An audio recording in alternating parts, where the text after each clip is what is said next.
مسلمنا الحمد لله ፈጣሪ መስኪን ሙስሊም ነው። ኦኬ ደጃል ተወልዷል አልተወለደም?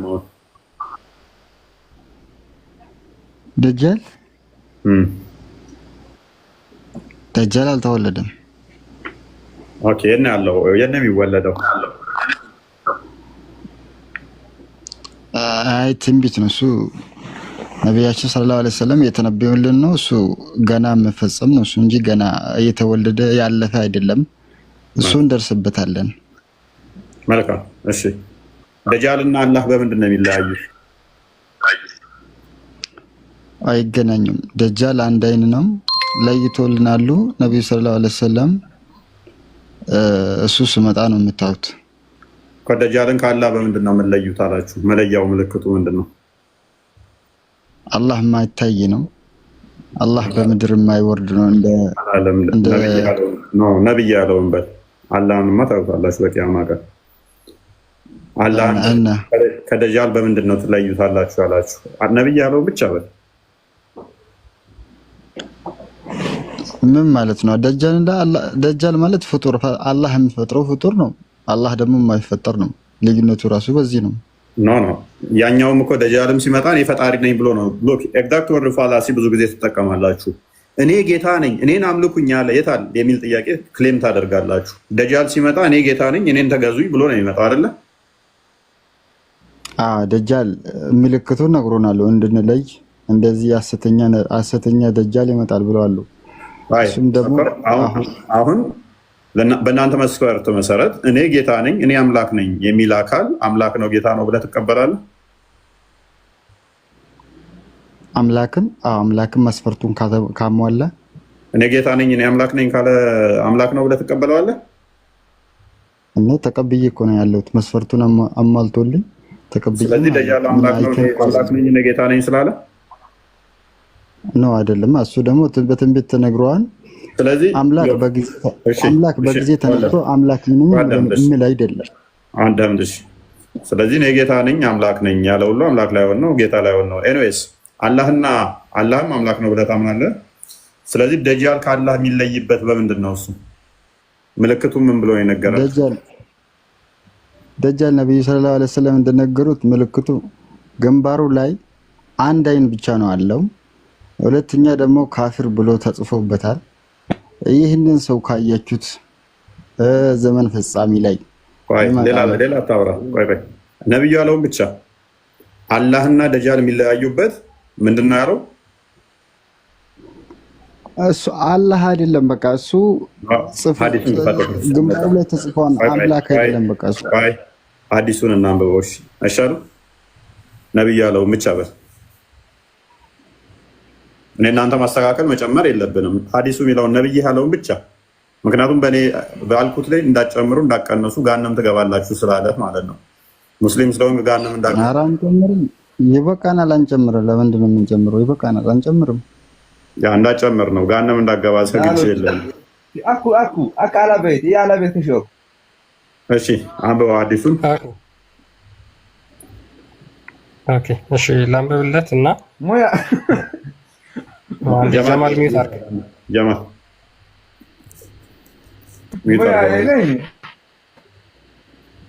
ሚዩት። እሺ ሳይ ሙስሊም 2933 ላይ ምን ይላል? አናስ ቢን ማሊክ ሪፖርትድ ዛት አላህስ ሜሴንጀር አሴይንግ። አናስ ቢን ማሊክ እንደተረከው መሐመድ እንደተናገረው ማለት ነው።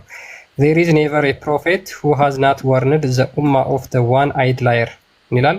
አንድም ነቢያት አልተናገረም ለኡማዎቹ ስለ አንድ አይን ስላለው ሐሰተኛ ቢሆን እንጂ። behold he is one eyed እሱ አንድ አይን ነው። and your lord is not one eyed ነገር ግን ጌታችሁ ወይም ደግሞ አላህ አንድ አይን አይደለም።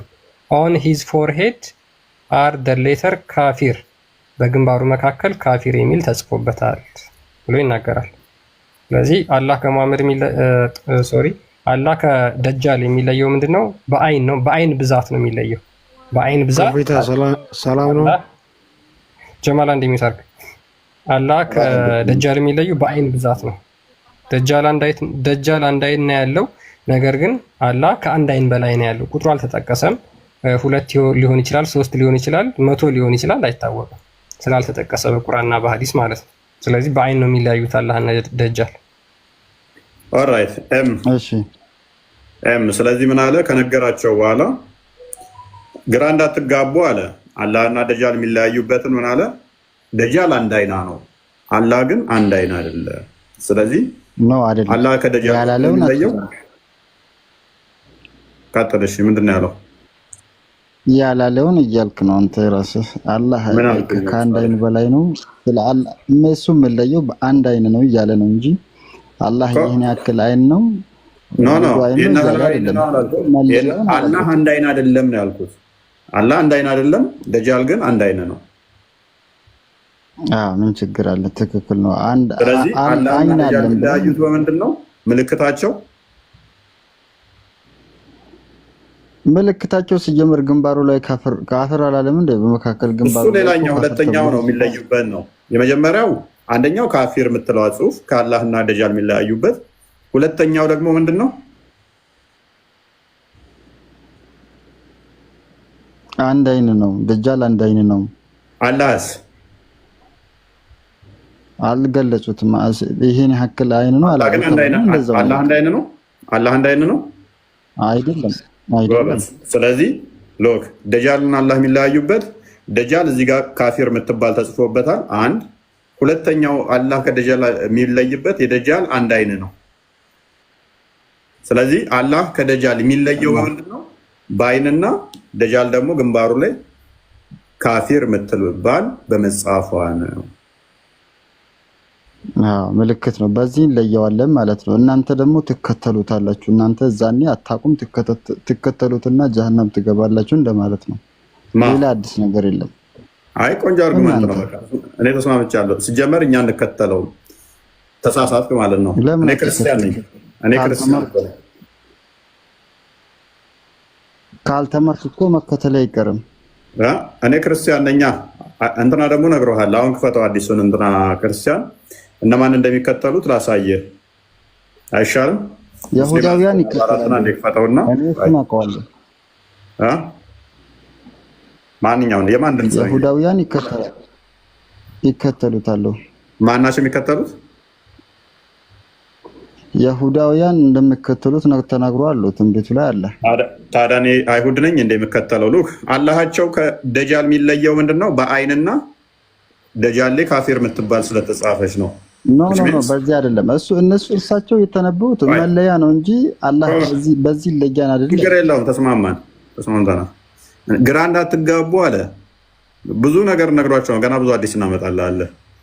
ጌታችሁ ግን ከአላህ የምንለዩበት በምንድን ነው? አይሚን ደጃልን ከአላህ የምንለዩት በምንድን ነው አለ።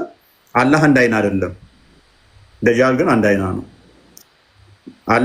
ደጃል ላይ እንደገና ደግሞ ካፊር የምትባል ተጽፋለች። ደጃልና አላህ ተቀራራቢ ተመሳሳይ ነገሮች አላቸው ማለት ነው። ካይንና ካፊር ከምትባለው አንብብሽ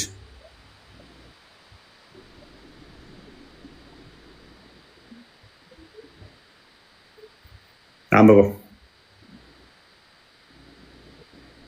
ኦኬ ላንብብለት ይመስለኛል እና ትንሽ እዚህ ገባ።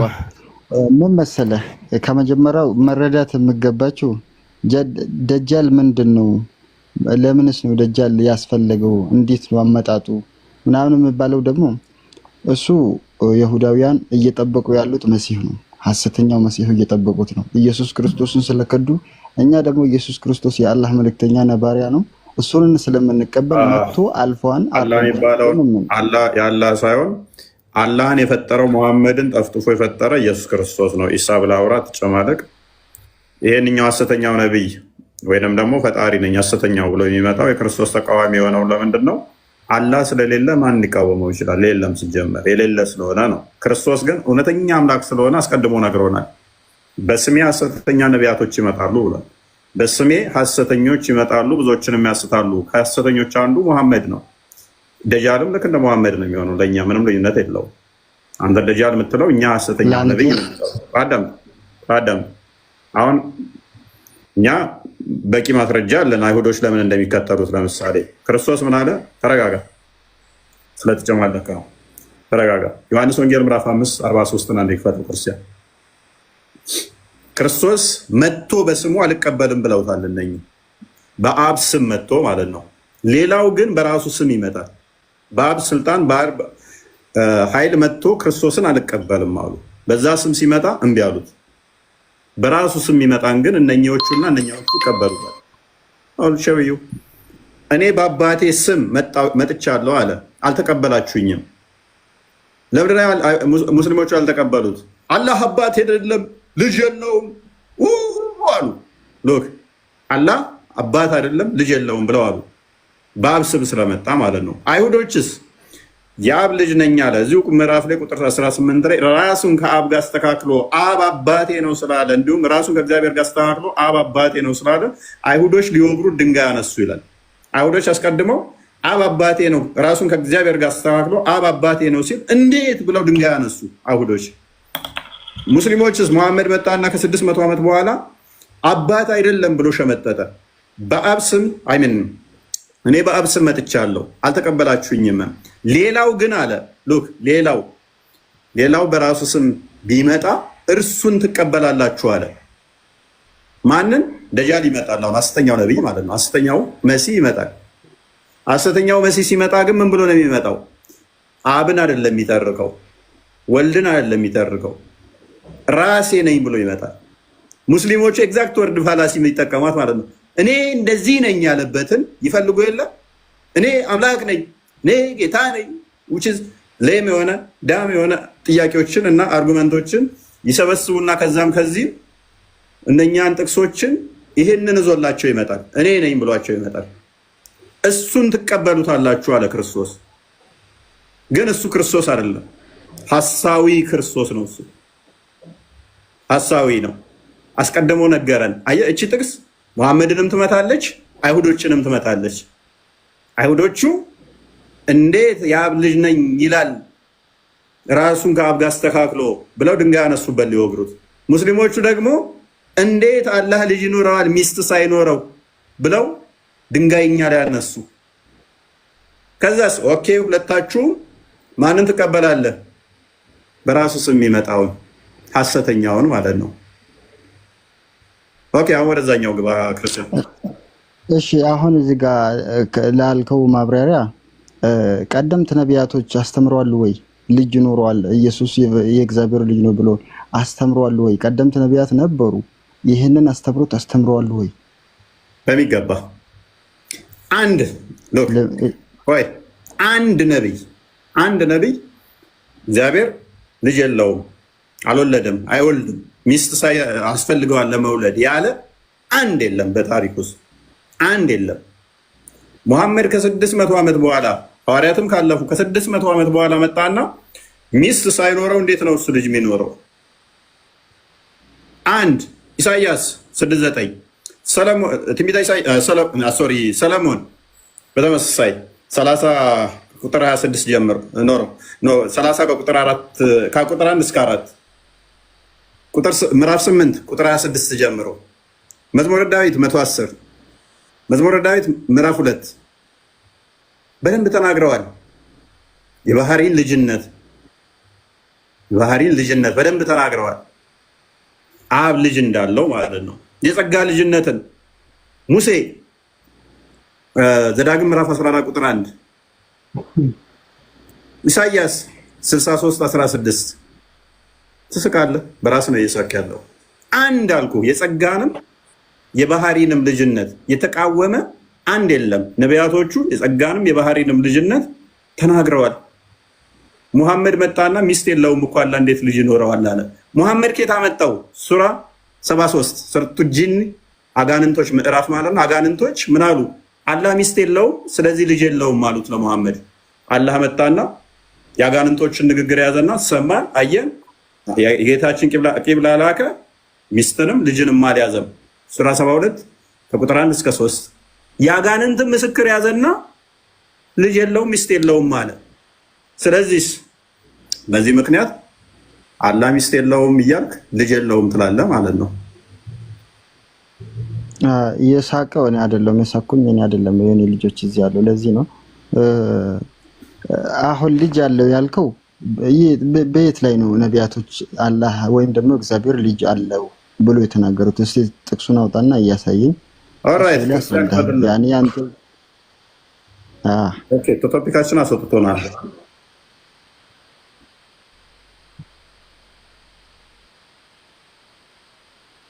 ነገር ትመልሳለህ። አንድ ጥቅስ ብቻ ላሳይ። አይ በዚሁ ራሱ አስረዳኝ፣ ችግር የለውም እንመለስበታለን ቶፒኩንም። ኦኬ እሺ፣ አንድ ጥቅስ ብቻ። ኦኬ 30 ቁጥር 4 ምሳሌ አለ። ወደ ሰማይ የወጣ ማን ነው? የወረደስ ማን ነው? ንፋስን በእጁ የጨበጠ ማን ነው? ውሃንስ በልብሱ የቋጠረ ማን ነው? የምድርን ዳርቻ ሁሉ ያጸና ማን ነው? ይህን ታውቅ እንደሆነ ስሙ ማን? የልጁስ ስም ማን ነው? ሰማያትን የጨበጠ ውሃን የቋጠረ የምድርን ዳርቻ ያጸና ማን ነው? እግዚአብሔር ነው። የልጁስ ስም ማን ነው? ራዕይ ምዕራፍ 9:13 ላይ ስሙም የእግዚአብሔር ቃል ተብሏል። ወደ ሰማይ የወጣ የወረደ ማን ነው? ዮሐንስ ወንጌል ምዕራፍ 3 ቁጥር 16 ላይ ወደ ሰማይ ከወጣው የወረደ ከሱ ራሱ የሰው ልጅ እንደሆነ ክርስቶስ ይነግረናል ማለት ነው። አንድ ድገመውና እንጨርስ። የትኛው ማን ነው አሁን እዚህ ጋር እየተናገረ ያለ? ሰለሞን ክርስቶስ ከመወለዱ ሺህ ምናምን ዓመት በፊት በስጋ ከመምጣቱ በፊት መዝሙረ ዳዊት 110 ቁጥር 4 አካባቢ አባቱስ ምን ይላል?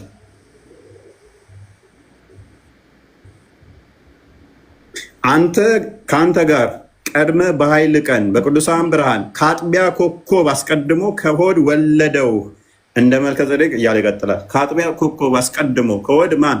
ቃል ተወልዷል።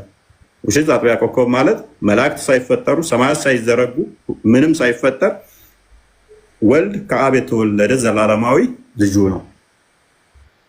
ኤኒዌይስ ያው ትእዛዙን እናገራለሁ። እግዚአብሔር አለ አንተ ልጄ ነህ።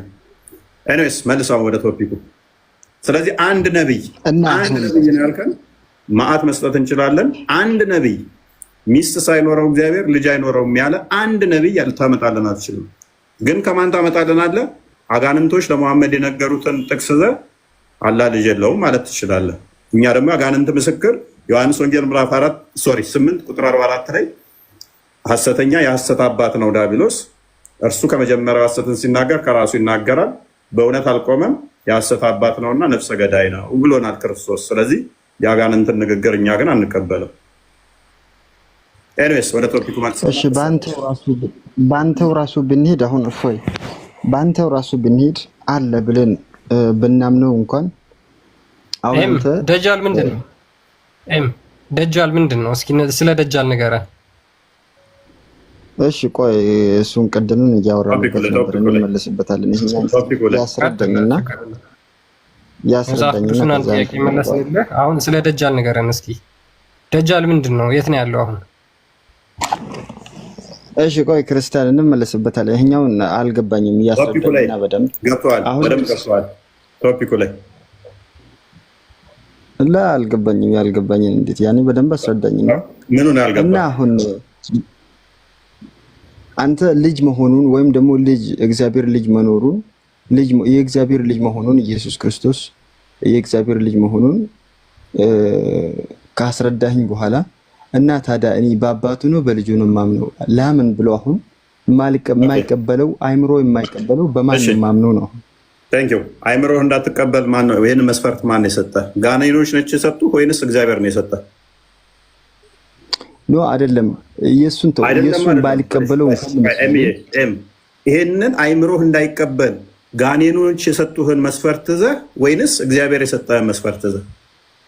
እግዚአብሔር የሰጠህን ከሆነ ነቢያቶች የነገሩን አለ ልጁ ነው ብለው ልጁ ነው ብለው። ስለዚህ አይምሮህ እንዳይቀበል ይህን ኮምፕሬንድ ማድረግ ያልቻለው የጋኔኖቹ መስፈርት ዘህ ወይንስ የነቢያቶቹ? እኔ የነቢያቶቹን መስፈርት ይዤ ነው የሚሄደው የሚጓዘው። ቴንኪው የነቢያቶቹ መስፈርት ከያዝክ እኛ ባሳየነ መሰረት ተጎን የተቀመጥና ፍሬንድሊ እንድናወራ ነው። ሙሴ ለምሳሌ ፍሬንድሊ እንድናወራ ነው። አዳምጥ። የነቢያቶቹ መስፈርት ይዤ አይምሮዬ ሊቀበለው አልቻለም ብሏል። ንጽጽር አቆማለሁ። ሶሪ እላችኋለሁ። የነቢያቶቹ መስፈርት ዘ ከሆነ አይምሮ ፈጣሪ የአብ ልጅ ወልድ መባሉን አልቀበል ያለ የነቢያቱን አስተምሮ ዘ ከሆነ አሁን ጠይቀሃለሁ፣ ማስረጃ ታመጣለህ ማለት ነው። እኔ ግን እልሃለሁ ይሄንን መስፈርት አይምሮህ እንዳይቀበል ያደረገው የነቢያቱን አስተምሮ መስፈርት ዘ ሳይሆን የጋኔኖችን መስፈርት ነው። ምክንያቱም አላህ ልጅ እንዲኖረው ሚስት ያስፈልገዋል ያሉት ጋኔኖች ስለሆኑ አሁን ከፈለክ ከሙሴ ከፈለክ ከኢሳያስ ከፈለክ ከሰለሞን ከፈለክ ከዳዊት ከፈለከው ፈጣሪ ሚስት ሳይኖረው ልጅ አይኖረውም ያለ አንድ ነብይ ይስጠል። ስለ ልጅ አይደለም። አሁን ምን መሰለህ፣ ስለ አንድ አምላክ ለምሳሌ መሰለ አይደለም። አዳምጥ። ልጅ የለውም እንድትል መስፈርትን ያስቀመጥከው ልጅ የለውም እንድትል ያደረገ መስፈርቱ የጋኔኖች ነው ወይንስ የነቢያቱ ብዬ የነቢያቱ ብለህኛል። እኔ ቁርአንህ ላይ ያሳያለሁ። ሱራ 72 ቁጥር 1-3 አውጣልኝ ክርስቲያን። ይሄን መስፈርት የቀዳኸው ከነቢያቱ አስተምሮ ሳይሆን ከጋኔኖች ነው እያለሁ። ስለዚህ ከነቢያቶቹ ከሆነ ነቢያቶቹ አምላካችን ልጅ የለውም ያሉበትን አንድ ጥቅስ አምጣልኝ። ከነቢያቶች ነው ማለት ለምሳሌ ከነቢያቶች ነው ሊል የቻልኩኝ የምመስልህ ነቢያቶች እንዳለ አንድ አምላክ ነው ያስተማሩ። እኛም አንድ አምላክ ነው የምናምነው። ተረት ያልተጠየቀውን አታውራ። እኛ ሺህ አምላኮች አሉ ብለን አላመንም። አንድ አምላክ ነው የምናመልከው። ስለዚህ አንድ አምላክ አዳምጥ። ጥሩ ጸባይ ያለው ለመረዳት ይመስለኛል። ለመረዳት ነው አይደለ? አርሽ እንዳልሆነብህ ነው። በደንብ ለመረዳት ነው። እኔ ለእንትን አይደለም ለመረዳት ነው። አስረዱኝ ብቻ። ታማኝ ነህ? እርግጠኛ ነህ?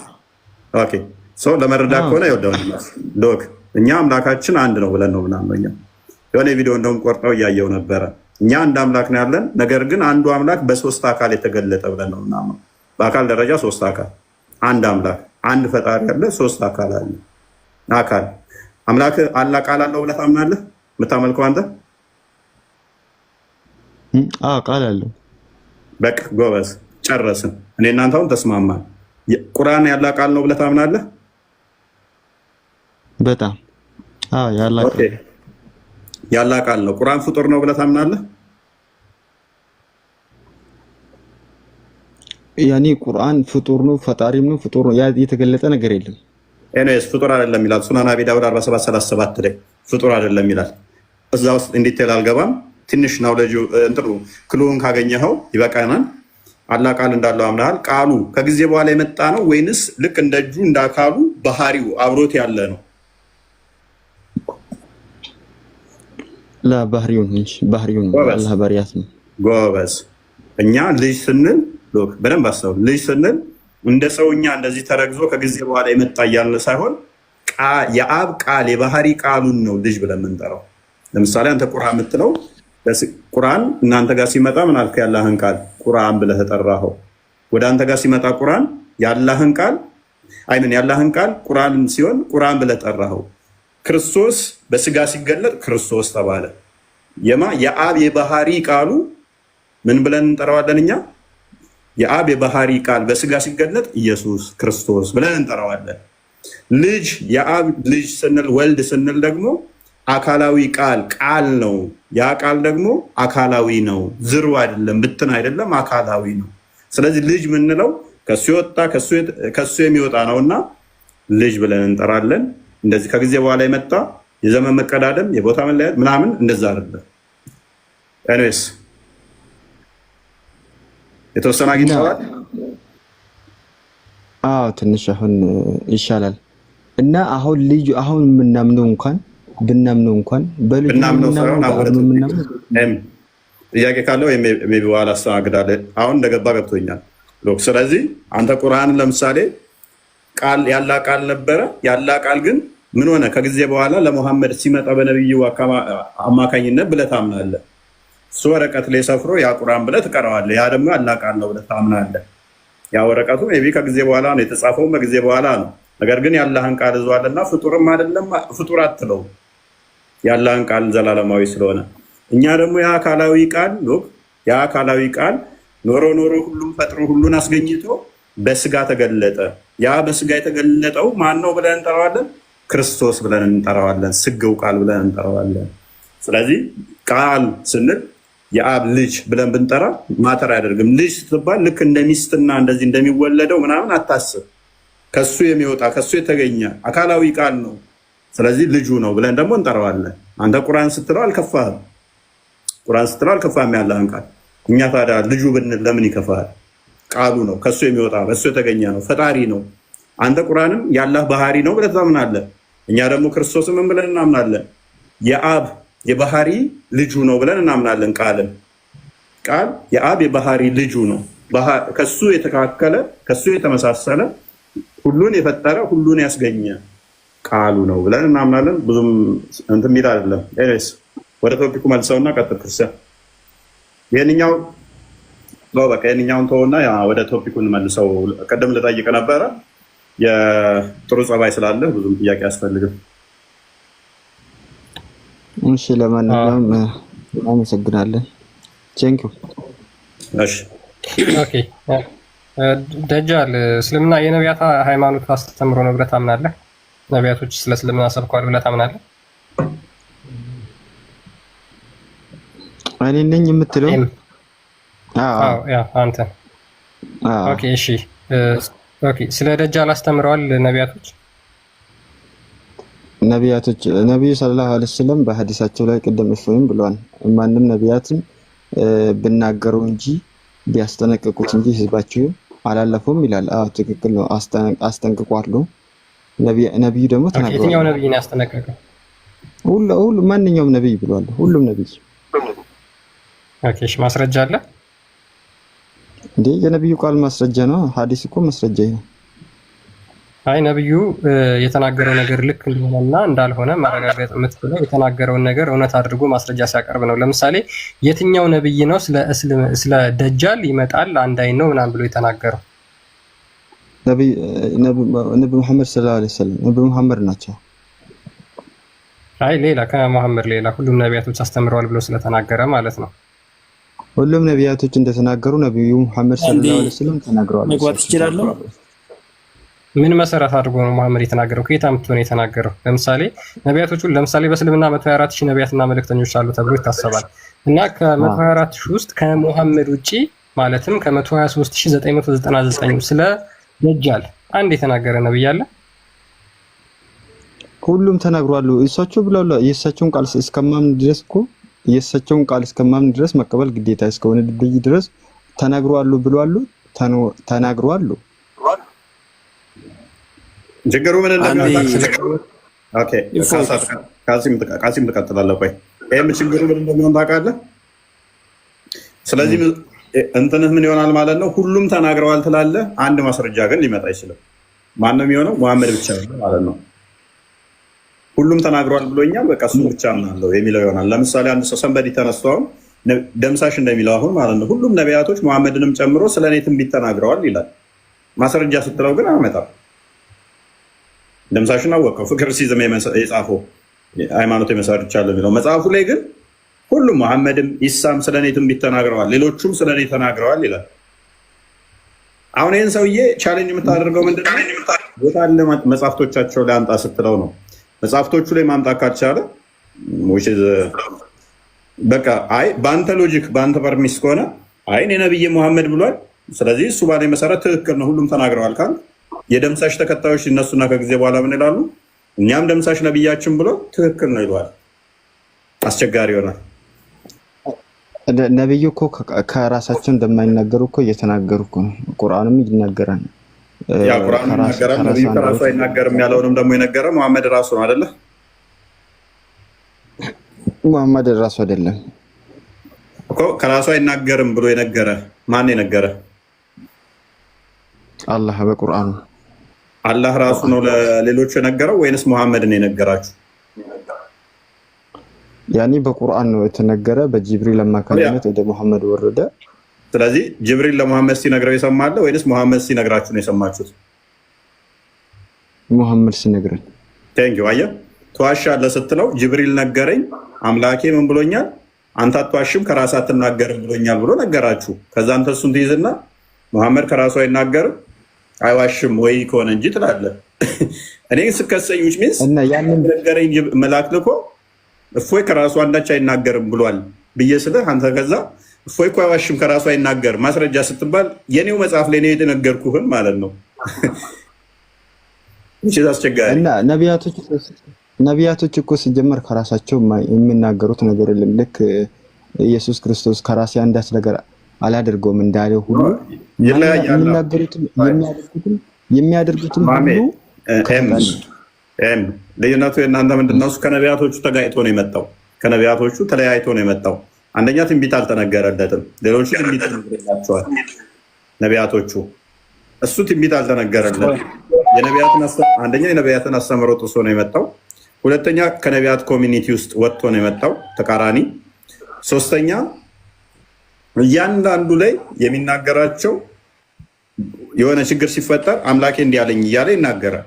ስለዚህ ምንም ቻሌንጅ ልታደርገው አትችልም። ይሄ የራሱ ነው የሚሆነው። አንዴ መግባት ይችላል። የነቢያትን እንትን ጥሱ አንድም አልመጣም፣ እየተናገረ ነው። ቅድም እኮ አሳየው እኮ ቻሌንጅ ያላደረግኩ እኮ እንትን አልበል ብዬ ነው። ነቢያቶች ለምሳሌ አምላካቸውን አባታችን ብለው ይጠራሉ። መሐመድ ግን ይህንን ጥሶ ነው የመጣው። ሁሉንም ነቢያቶች ሕዝቅኤል ብትል፣ ሰለሞን ብትል፣ ዳዊት ብትል፣ ሰለሞን ብትል፣ ሙሴ ብትል፣ ሐዋርያትን ብትል እንዳለ ጥሶ ነው የመጣው። ይህን አስተምሮ ክዶ ነው የመጣው። እና አባቴ ብሎ ለምን አላስተማርም ነው የካደው? አንድ አምላክ ነው ከተፈለገ አንድ አምላክ የመጣው ራሱ ቁርአን ራሱ እነኝህን ነቢያቶች እንዳለ እየተቃወመ ነው። እየተቃወመ ከሆነ which ከነቢያቶቹ ጋር ተጋጨ ማለት ነው። ሆሴ፣ ሰለሞን፣ ዳዊት፣ ሙሴ፣ ኢሳያስ ሐዋርያቶቹ በሞላ የተናገሩትን ይሄንን ቃል እንዳለ እሱ ጣሰው ማለት ነው። የመጀመሪያ ትልቅ ዶግማ አባት የምትለው አንቋሎ ስለ አንድ አምላክ ነው የተቃረነው። እና በቁርአን እኮ ምንም የተቃረነ ሁሉም 25 ነቢያት ተጠቅሷሉ። ከ25ቱ ጋር የሚቃረን አስተምሮታቸው የሚቃረን አንድም የለም። እንዲሁም አንተ እኮ ነው አይቃረንም እያልከኝ እኮ ነው። ፊት እኮ አቅርቤልህ እኮ የሚቃወም የለም ትለኛለህ። ከሙሴ ጋር ተቃርኗል፣ ከዳዊት ጋር ተቃርኗል፣ ከሰለሞን ጋር ተቃርኗል፣ ከኢሳያስ ጋር ተቃርኗል፣ ከሆሴ ጋር ተቃርኗል እያልኩ አይቃረንም እያልከኝ ነው። ከሐዋርያት ጋር በሙሉ ከነሱ ጋር ተጋጭቷል እያልኩ አይቃረንም እያልከኝ እኮ የሚቃረነው አንተ እያልከኝ ያለህ ከቁርአኑንና መጽሐፍ ቅዱስ ነው። መጽሐፍ ቅዱስ ነው። ቁርአን ደግሞ በመጽሐፍ ቅዱስ አይመራም። ቁርአን በቁርአን ነው እንጂ በመጽሐፍ ቅዱስ አይደለም። ከቁርአን ውስጥ አንድም ነቢያት አልተጋጨም። ስለ አንድ አምላክ ብቻ ነው ያስተማሩላቸው። መልካም እሺ፣ በቃ ያው ሙሳን እስኪ ክፈትና ሙሳ አምላካችን ሚስት ሳይኖረው ልጅ የለውም ያለበትን ቦታ አሳየኝ እስኪ። እንደዛ ብሎ ያስተማረበትን እንዴ! ይሄ እኮ ምንም አይደለም። አምላካችን ልጅ ነብዩም እኮ አላሉም። ሲጀመር ይሄንን ነገር አላሉም። ቁርአን ነው ያለው። ሱራ 6 የአምላክ ነው ብሏል።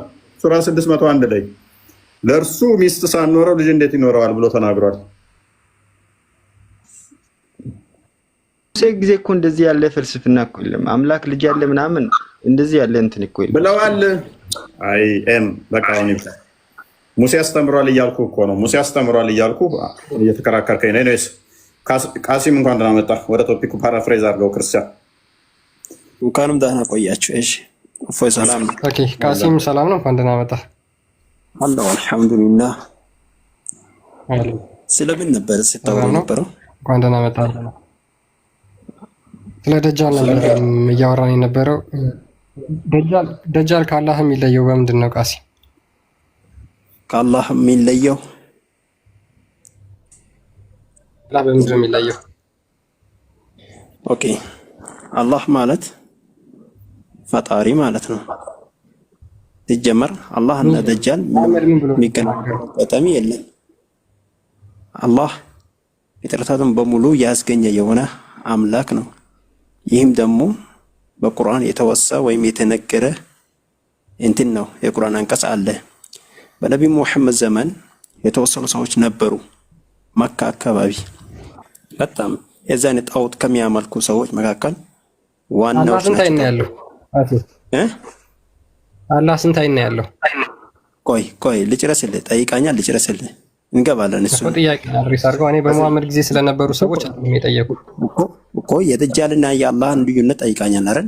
ኖርማል ሊመልስልኝ እና አላህ ስንት አይን ነው ያለው? ፖይንት ውስጥ እንገባለን። ችግር ነው፣ ኖርማል ችግር ነው። ሰጣለሁ እኔ ጊዜ መልስ ላስቀምጥ። የሚለያዩበትን ነው የምትመልስልኝ፣ ግን የሚለያዩበትን ነው አምላካችን አላህ ፈጣሪ ነው። በነቢዩ ሙሐመድ ዘመን የተወሰኑ ሰዎች ነበሩ ጣዖት አምላኪዎች።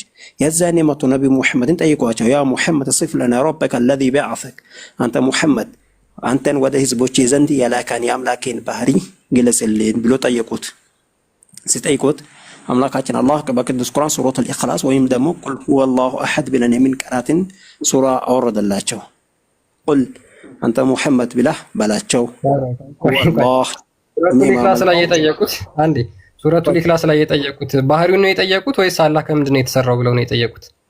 አይደለም፣ አንተ የምታመልከውን ጌታ ባህሪ ንገረን፣ ምን እንደሆነና ማስረጃ ምን እንደሆነና ምን እንደሆነ። ሱረቱል ኢኽላስ ላይ የጠየቁት ምንድነው? አላህ የተሰራው ከምንድን ነው? ከእንጨት ነው፣ ከወርቅ ነው፣ ከብር ነው ብለው የተሰራበትን ነው እንጂ የጠየቁት የአላህን ባህሪ አይደለም የጠየቁት።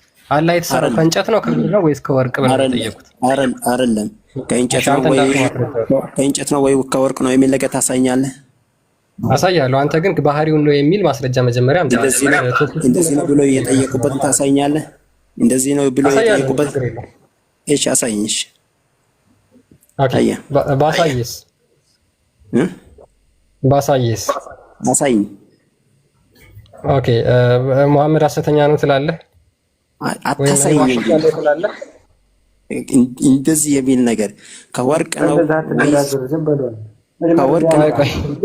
አይ ኖ እኔ እንደማይል ስለማውቅ ነው። ከወርቅ ነው ወይስ ከጣውላ ነው ወይስ ከምንድን ነው የተሰራው ብሎ ጠይቆታል የሚል ነገር እስላማዊ መጽሐፍ የለም። እርግጠኛ ነኝ።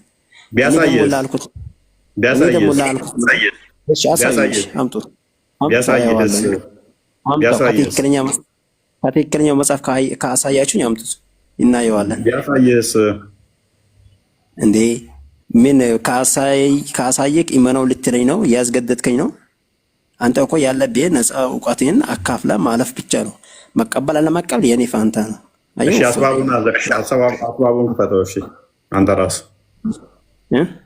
አስባቡን ክፈተው፣ የወረደበትን አስባብ። ያውኑ አንተ ያልከው ከወርቅ ነው ወይስ ከጣውላ ነው የሚል ነገር ታሳይኛለህ? እስላማዊ መጽሐፍ ሰዎች የጠየቁት እኮ ክፈተው እያልኩ እኮ ነው። አንተን ራስህ ላሳየህ። ይኸውልህ እኔ ያልኩህን አልሰማኝማ። ቢሰሙኝማ ሊያስረዳችሁ ነበር እኮ። ኖርማል ጥያቄ ጠይቃችሁኛል፣ ረዳኋችሁ ነበር። እናንተ ደግሞ እንደዛ አይደለም ከጣውላ ነው ወይ ከፈትላት። አስባበ ነዙሉ ሱረቱል ኢኽላስ የወረደበት ነው። ኪታቡ መጽሐፉ ስሙ ምንድን ነው? አስባበ ነዙሉ አልባይ አልዋሂድ። እስኪ አሳይኝ ጀርባውን። ይሄው አስባበ ነዙሉ ታውቃለህ? ኧረ ጀርባውን አሳይኝ። ጀርባውን መጽሐፉ ምንድን ነው? አስባበ ነዙሉ ያልኩት አስባበ ነዙሉ አለህ አንተ ቃሲም? ይኸውልህ ወንድሜ አንዴ አስባበ ነዙሉ አለህ አንተ አለህ የለህም? መጽሐፉ ምንድን ነው? አስባበ ነዙሉ አለህ ወይ? ለመጽሐፉ ጀርባ የለውም? አስባበ ነዙሉ ወይ ለመጽሐፉ ጀርባ የለውም? አልዋሂድ ኦኬ፣ ለመጽሐፉ ጀርባ የለውም? አንዴ ወንድማችን ተረጋጋስ። አንዴ ጀርባውን ፈልገዋለኝ። ኦኬ፣ እንደዛ ጀርባው ይሰጣል። ይነበብልህ። ተረጋጋ።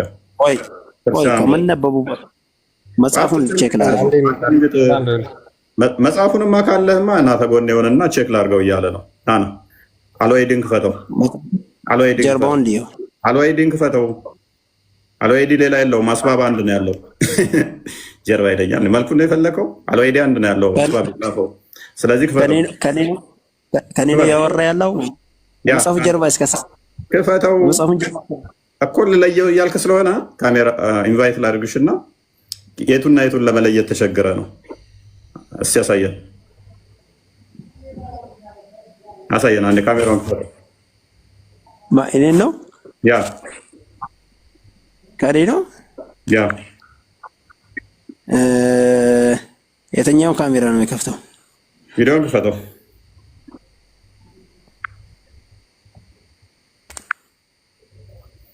አይከፍትልኝማ። እኔስ ማይከፍትልህ ከሆነ እኔ ቪዲዮ እንትኑን ላሳይ እችላለሁ። አንተ ያመጣው መጽሐፍ ለምን አታሳይኝም? እፎይ ያውላ ይሄንን ኪታብ ካለ ክፈተው። ምን የሚል ነው? አጎኔ ተቀምጧል። አስባበል ነዙር ባላወይዲ የት አለ መጽሐፍ? አረብኛ ውስጥ ክፈተዋ። የለህም እኮ እየከፈትክ አይደለም ወንድማችን። እንደ ስቱፒድ ና ክርስቲያን አንጎ ከጎኔ ቁጭ ያደረኩ እንዲህ የሚል ላደርግ ነው። እኔስ ክርስቲያን አንጎ ኦኬ እሺ። ሱረቱል ኢኽላስ ከ1 እስከ 4 የወረደበት ምክንያት ማለት ነው። አስባበ ነዙር አረብኛው ነው። ከፈለክ መጽሐፉ ላይ ስላለኝ ነው። ያው መጽሐፉ ይታያል። መጽሐፉ አለኝ፣ አረብኛውም አለኝ፣ እንግሊዝኛውም አለኝ። አደንግጥ፣ አቸኩል፣ ለመዋረድ አቸኩል። ያ ኦኬ ላምብብለትና ቃታዳህ Al-Dahak and Muqatil said a group of Jewish people went to the prophet አይሁዳውያን ወደ ሙሐመድ መጡ ይላል። ከዛ በኋላ and said to him describe to us your lord ጌታን አብራራልን ወይም ደግሞ ግለጽልን for he is revealed his description in Torah በቶራ ላይ የተገለጸውን ማለት ነው ብለው ይጠይቁታል። ይሄ መጽሐፍ አይመለከተኝም እኮ አንዴ የሚታርግ አትረባሽ ክፈት ስትባል አከፍት ምን እናድርግ? ጤነኛም የለም እንደ ሰውየው። መጽሐፉን አሳየው። ክፈት አልኩ። መጽሐፉ ከፈለክ ይዋለኝ እኔ ፒዲኤፍንም ከፍትልሃለሁ ከፈለክ ይታያል። ተረጋጋ፣ አደንግጥ፣ ተረጋጋ። ቀጥል ክርስቲያን። ተረበሽ ምን ይሉታል? ቴላስ ዋት ኢዝ ሂ ሜድ ኦፍ ከምንድን ነው የተሰራው ንገረን፣ በቶራ ላይ የተገለጸው አላ ይሉታል። መጽሐፍ አላምንበት። አንዴ ሚውት አድርግ እስኪ በእናትህ አትመንበት አንተ። መካድ እኮ መብት ነው ወንድማችን። ስማ መጽሐፉን በጣም ፓኒክ እየሆናችሁ ነው ሙስሊሞች ሲወጣላችሁ ማለት ነው። እኛ ለተናገርናት ነገር አንዲት ያለ መረጃ ነው። መጽሐፉን አሳዩና ፕሊዝ ተረጋጉ። ቆይ ተረጋጉ። ያ ቴላስ ዋት ኢዝ ሂ ሜድ ኦፍ ከምንድን ነው የተሰራው? ኤንድ ቱ ዊች ስፔሻል አረቃስ ማንደ የሚታርክ ቴላስ ዋት ኢዝ ሂ ሜድ ኦፍ ከምንድን ነው የተሰራው? ኤንድ ቱ ዊች ስፔሺስ ዳዝ ሂ ቢሎንግስ ቱ ከምን ዝርያዎች ነው የሚመደበው? ኢዝ ሂ ሜድ ኦፍ ጎልድ ኮፐር ኤንድ ሲልቨር የተሰራው ከወርቅ ከመዳብ ወይም ከብር ነው? ዳዝ ሂ ኢት ኤንድ ድሪንክ ይበላል ይጠጣልን ብለው ጠየቁት። ስለዚህ አላህ ከምንድን ነው የተሰራው? ከወርቅ ነው ከብር ነው ወይስ ደግሞ ከመዳብ ብለው ነው የጠየቁት ማለት ነው። ስለዚህ ሱረቱል ኢኽላስ ወይም ደግሞ 112ኛው አንቀጽ ማለት ነው የወረደበት ምክንያት ምንድን ነው? አይሁዶች መጥተው በቶራ ላይ የተገለጸው አላህ የተሰራው ከምንድን ነው? ከወርቅ ነው ከብር ነው ወይስ ከመዳብ ብለው ከምን እንደተሰራ ሲጠይቁት አላህ አልወለደም አልተወለደም ለሱ አምሳያ የለውም ልጅም ምናምን የሚል አንቀጽ መሐመድ ጅብሪል አመጣልኝ ብሎ ነገራቸው ማለት ነው። በዛ ምክንያት ወረደ እንጂ አላህ ባህሪውን የሚል አልጠየቁትም ሲጀመር አይሁዶች ማለት ነው። ስለዚህ አላህ ከብር ነው ከወርቅ ነው ወይስ ከመዳብ ነው የተሰራው የሚል ነው የወረደው። ኦኬ ፔጁን ከፈለጉ ፔጅ ስንት ላይ ይገኛል መሰለ? 180 ነው 168 ላይ ይገኛል። ስክሪንሻት አድርጌ ልላክልህ ክርስቲያን ታሳያቸዋለህ። ያ ይቻላል። ኦኬ ፔጅ 168 ይሄ ግልጽ ስለሆነ ኦኬ 168 ልላክልህ አለ መጽሐፉ።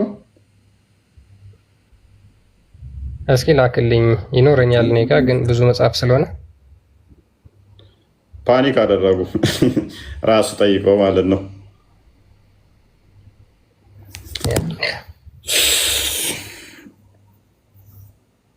ኤኒዌይስ ቶፒካችን ሽፍት ተደርገውናል። ወደ ቶፒካችን መልሰው አትሳፈጡ። እኛ ጋር መረጃ እናወራም ወገኖቼ። ያለ መረጃ የሚወራበት ቤት አይደለም። ኦኬ አንዴ ይህ መጽሐፍ ታውቁታላችሁ ሁላችሁም? እሱ ራሱ ይጠቅሰዋል። አልዋሂዲን ይጠቅሰዋል ደጋግሞ። ማን ነው አልዋሂዲ ማለት? ይሄ መጽሐፍ አብዛኛዎቹ ያብራራው ቁርአን በአማርኛ ማለት ነው። የአማርኛው ቁርአን ከአልዋሂዲ ተፍሲር ከዚህ እየወሰደ ነው እንዳለ ያብራራው። ቀደም ልህ እያልኩኝ አላስፈላጊ ነው ብዬ ነው የተውኩት፣ ልጁ ስለማያውቀው።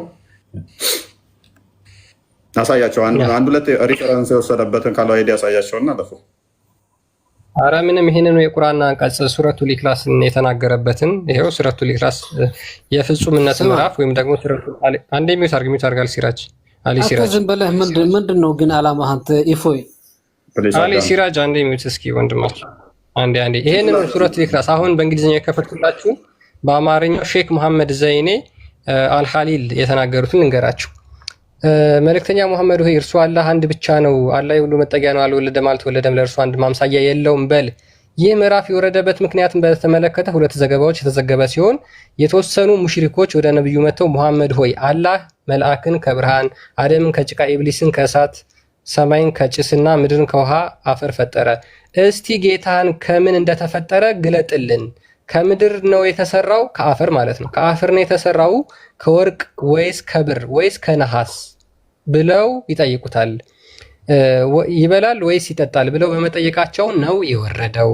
ዋሂዲ፣ ሱዩጢ፣ አህመድና ቲርሚዚ ይህን አንቀጽ በተመለከተ ዘግበዋል ብሎ ይናገራል። ማን ነው መጽሐፉ? አንዴ ላሳያችሁ ካላወቃችሁት። ይሄ መጽሐፍ ማለት ነው የታላቁ የቁርአን መልእክቶች አማርኛ ትርጉም ሼክ መሐመድ ዘይኔ አልኻሊል። እንግዲህ እስልምና ጭንቅላት ያለ መረጃ ነው። እንግዲህ አላህ ጭንቅላት የለውም፣ ኦዲየንሱም ጭንቅላት ከሌለው ችግር ነው። ተመልካቹም ጭንቅላት ከሌለው አላህ ጭንቅላት እንደሌለው ኦልሬዲ ያውቃናል። ተመልካቹም እንደዛ ከሆነ አስቸጋሪ ነው።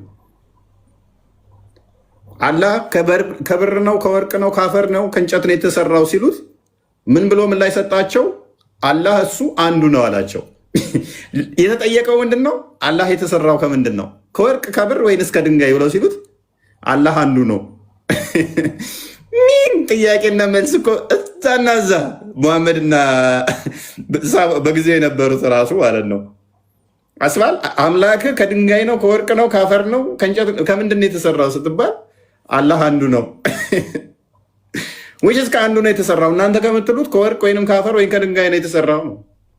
አላህ አንዱ ነው ካልክ እኮ ኤኒዌይስ ቶፒካችን አይደለም ይሄ። ወደ ቶፒኩ ተመለስ።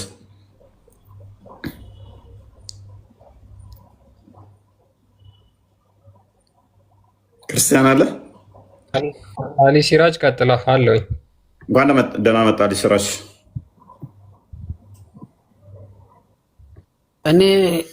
እኔ ያንተን ዓላማ ነው ልጠይቅህ የገባሁት። የኔ ዓላማ አንተንና መሰሎቻችሁን ጭንቅላት የሌለውን አካል እንዳታመልኩ ጭንቅላት የፈጠረላችሁን አምላክ እንድትከተሉ የማድረግ ስራ ላይ ነኝ። ጭንቅላትማ መጀመሪያ ጭንቅላት ተገዛ። አንተ የለህም ጭንቅላት የለህምና ማለት ነው። ሰው እንደዚህ ይሄ ምንድን ነው? ይሄ ምንድን ነው? ሲራጅ ይሄ ምንድን ነው? ይሄ ምንድን ነው? ስለተሸፈነ ነው ለግላጣው የመጨረሻ ሰው ነህና ማለት ነው። ሰውን እንትን አትበል። ምንም የምታውቀው ነገር የለህም። የምታውቀው ነገር የለህም። የምታስረዳው ነገር የለህም። ስትረዳም አሰማም፣ ሲያስረዱ አሰማም። ዶንቆሮ የመጨረሻ ዶንቆሮ ነህና ማለት ነው። ወደ ቶፒኩ አላህ ነው እንደገባው አላህ ነው። ሱረቱ በቀራ 18 ላይ አይደለም እየነገርኩህ ነው። ብዙ ጊዜ ያየሁ ነውና ማለት ነው።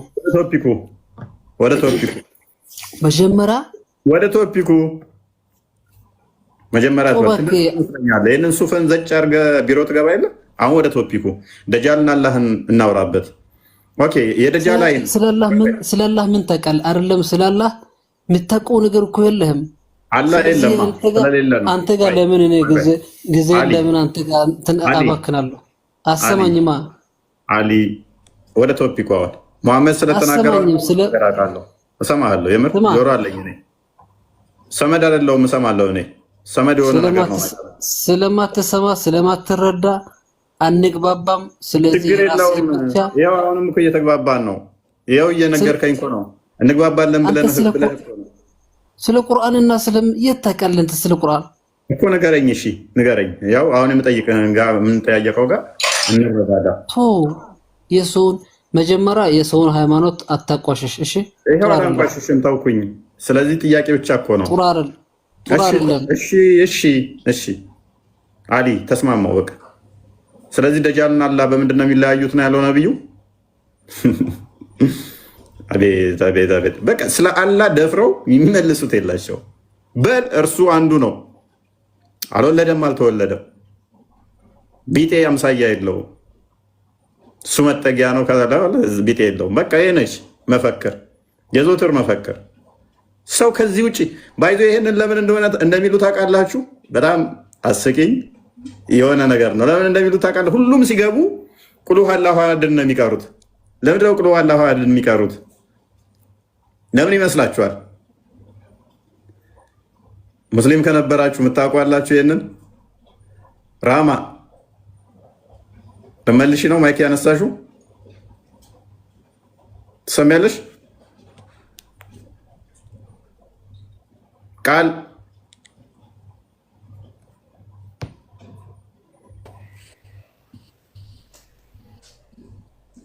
ቁል ሁወ አላሁ አሐድን ነው የሚቀሩት። ለምንድን ነው እሱ የምትቀሩት? ቁል ሁወ አላሁ አሐድን ለምንድን ነው የምትቀሩት? ቁል ሁወ አላሁ አሐድ ያው አላህ ከምን እንዴት ተሰራ ወይ ደግሞ ምን እንደሆነ ለማስረዳት ነው እኔ እንደተረዳሁት። ብዙ ጊዜ ሙስሊሞች ለምን ነው የሚቀሩት? እሱን ጸሎት ላይ ምናምን ትቀሩታላችሁ። እኔ እንደማውቀው አላህ እንደማይወልድና እንደማይወለድ እንደሚያስተምር ነው እኔ እንደማውቀው። ኦኬ። ስለዚህ አብዛኛውን ጊዜ መስጊድ ላይ የምትቀሯት ክፍል ነች።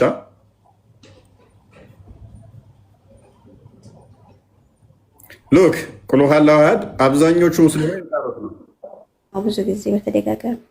ይሄ የሆነበት ምክንያት ምንድን ነው? እሱ ነብዩ ምን ብሏል መሰላችሁ? በአዲስ ላይ ማንኛውንም ጥያቄ ስትጠየቁ ቁል ሁወ አላሁ አሐድ ምላሽ ስጡ አለ። ስለ አላህ ስትጠየቁ ቁል ሁወ አላሁ አሐድ ምላሽ ስጡ አለ። አንድ የጠየቀው ሌላ ነው፣ እሱ አልወለደም አልተወለደም ይልሃል። ስለ አላህ ባህሪያት ስትጠይቀው እሱ ቢጤ ለምሳያ የለውም፣ አልወለደም አልተወለደም የሚል ምላሽ ይሰጣል ማለት ነው። ጭንቅላት አለው የለውም ስትለው እሱ አልወለደም ይልሃል። እኔ የጠየኩህ እኮ አላህ ጭንቅላት አለው የለውም ነው። እሱ የሚመልስልህ ግን አላህ አልወለደም አልተወለደም የሚል። ኦኬ፣ ከሌሊቱ 1/3 ይወርዳል ይላሉ ወደ ቅርቢቱ ሰማይ። ስለዚህ ፍጥረት ውስጥ ይገባል ማለት ነው ስትለው ቁል ሁወ አላሁ አሐድ አልተወለደም አልወለደም። እኔ እኮ የጠየቅኩ ከሌሊቱ 1/3 ወደ ቅርቢቱ ሰማይ ሲመጣ ሰማይ ውስጥ ይገባል እኮ። እኔም እየመለስኩት ያለሁት ቁል ሁወ አላሁ አሐድ እያልኩ ነው። እርሱ አላህ አንዱ ነው እያልኩ ነው። ነቢዩንም በጊዜ ያሉት ጌታ ከምንድን ነው የተሰራው? ከአፈር ነው? ከድንጋይ ነው? ከእንጨት ነው? ከምንድን ነው? አላህ አንዱ ነው። ምን አይነት መልስ ነው? ጥያቄና መልሱ ከነማይገናኝ። አላህ ባቱን ያሳያል ይላል እና ባቱን ከገለጠ በኋላ እንደዛ ተገልጦ ነው የሚቀረው። ቁል ሁወ አላሁ አሐድ በል እሱ አንዱ ነው። ኦኬ፣ የአላህ አካላቶች የተገጣጠሙ ናቸው የተነጣጠሉ ናቸው? በል እርሱ አንዱ ነው።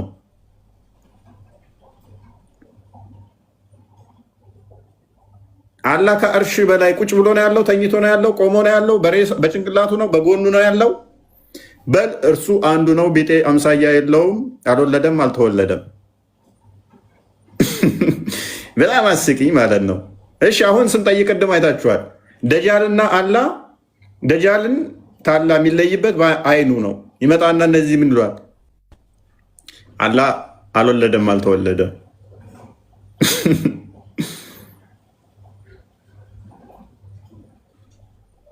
በጣም ከባድ። ቀጥል ክርስቲያን። ኦኬ ዘይናብ ካለ ይቀጥል። ዘይናብ አለ ይሰማል? ያ ይሄን ነው በቃ ላይክ እስልምና መፈክር ነው የሚባለው። ለዚህ ነው ያሸመደዷቸው። አንድ አንቀጽ ነው አላህ አልወለደም አልተወለደም የሚለውን ማለት ነው። ከሱ ውጭ የሚያውቁት ነገር የለም። ስለሌላ ስለ ብዙ ነገር ብጠይቋቸው ግን በደንብ ያውቃሉ። በደንብ ስለ ቂጥ መጥረግ፣ እንዴት ወሲብ እናድርግ፣ ጀነት ሄደን እንደዚህ አይነት ሴቶች እናገኛለን፣ በጣም በትልቅ የተዘረጋ ሳህን እንበላለን ምግብ፣ በትልቅ የብርጭቆ ወይን ጠጅ እንጠጣለን፣ ወፍ የምትበር ወፍ እሷን አድነን እንበላለን፣ ፍራፍሬ እንበላለን ምናምን የሚሉ ነገሮችን ያውቃሉ። አላህስ ወላሁ አለም አላህ አልወለደም አልተወለደም። ከዛ ውጭ እኛ አናውቅም። ስለ አምላካቸው አያውቁም። ስለ አላህ ብጠይቋቸው አያውቁም። አላህ ከምንድን ነው የተሰራው? አላህ አንድ ነው፣ አልወለደም አልተወለደም። እስኪ ስለ አላህ ስለምታመልኩት አምላክ መጀመሪያ አስረዱ። ሉክ ላይክ እጅ እግር አለው፣ አይን አለው፣ ጆሮ አለው፣ ጭንቅላት ግን የለውም፣ አንገት የለውም፣ አልተነገረንም። ስለሱ ሆድ የለውም፣ አልተነገረንም። ግን ባት አለው። በምንድን ነው የተገጣጠመው አይኑና እጁ? አናቅም፣ እሱ አልተነገረንም። ስለዚህ የሚያመልኩትን አምላክ ግማሹን ያውቁታል፣ ግማሹን አያውቁት እና በዚህ ልክ ዳይለማ ውስጥ ያለ ሃይማኖት ነው ማለት ነው። አንተ ጋር ይመጣና አይገባንም፣ ስላሴ ከባድ ነው፣ እንዴት አንድም ሶስትም የሆነ ስንት አካላትን ገጣጥሞ እያመለከ ማለት ነው።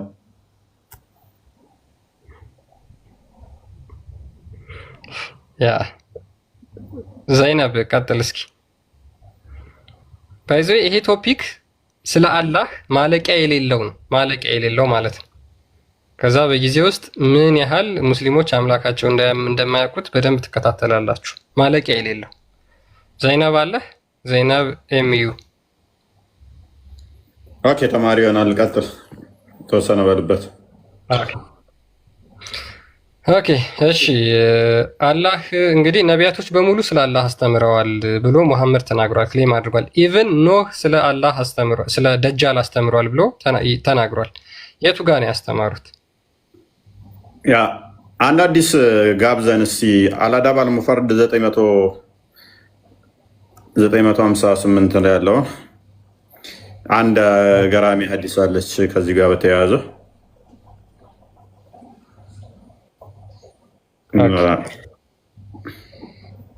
ባይዞ ደጃልን ሙሐመድ ራሱ አያውቀውም እኮ ግራ ያጋባቸዋል ነበር እኮ በጊዜው የነበሩ ሰዎች ባክ ግራ አታጋባን ሲሉት ነበር።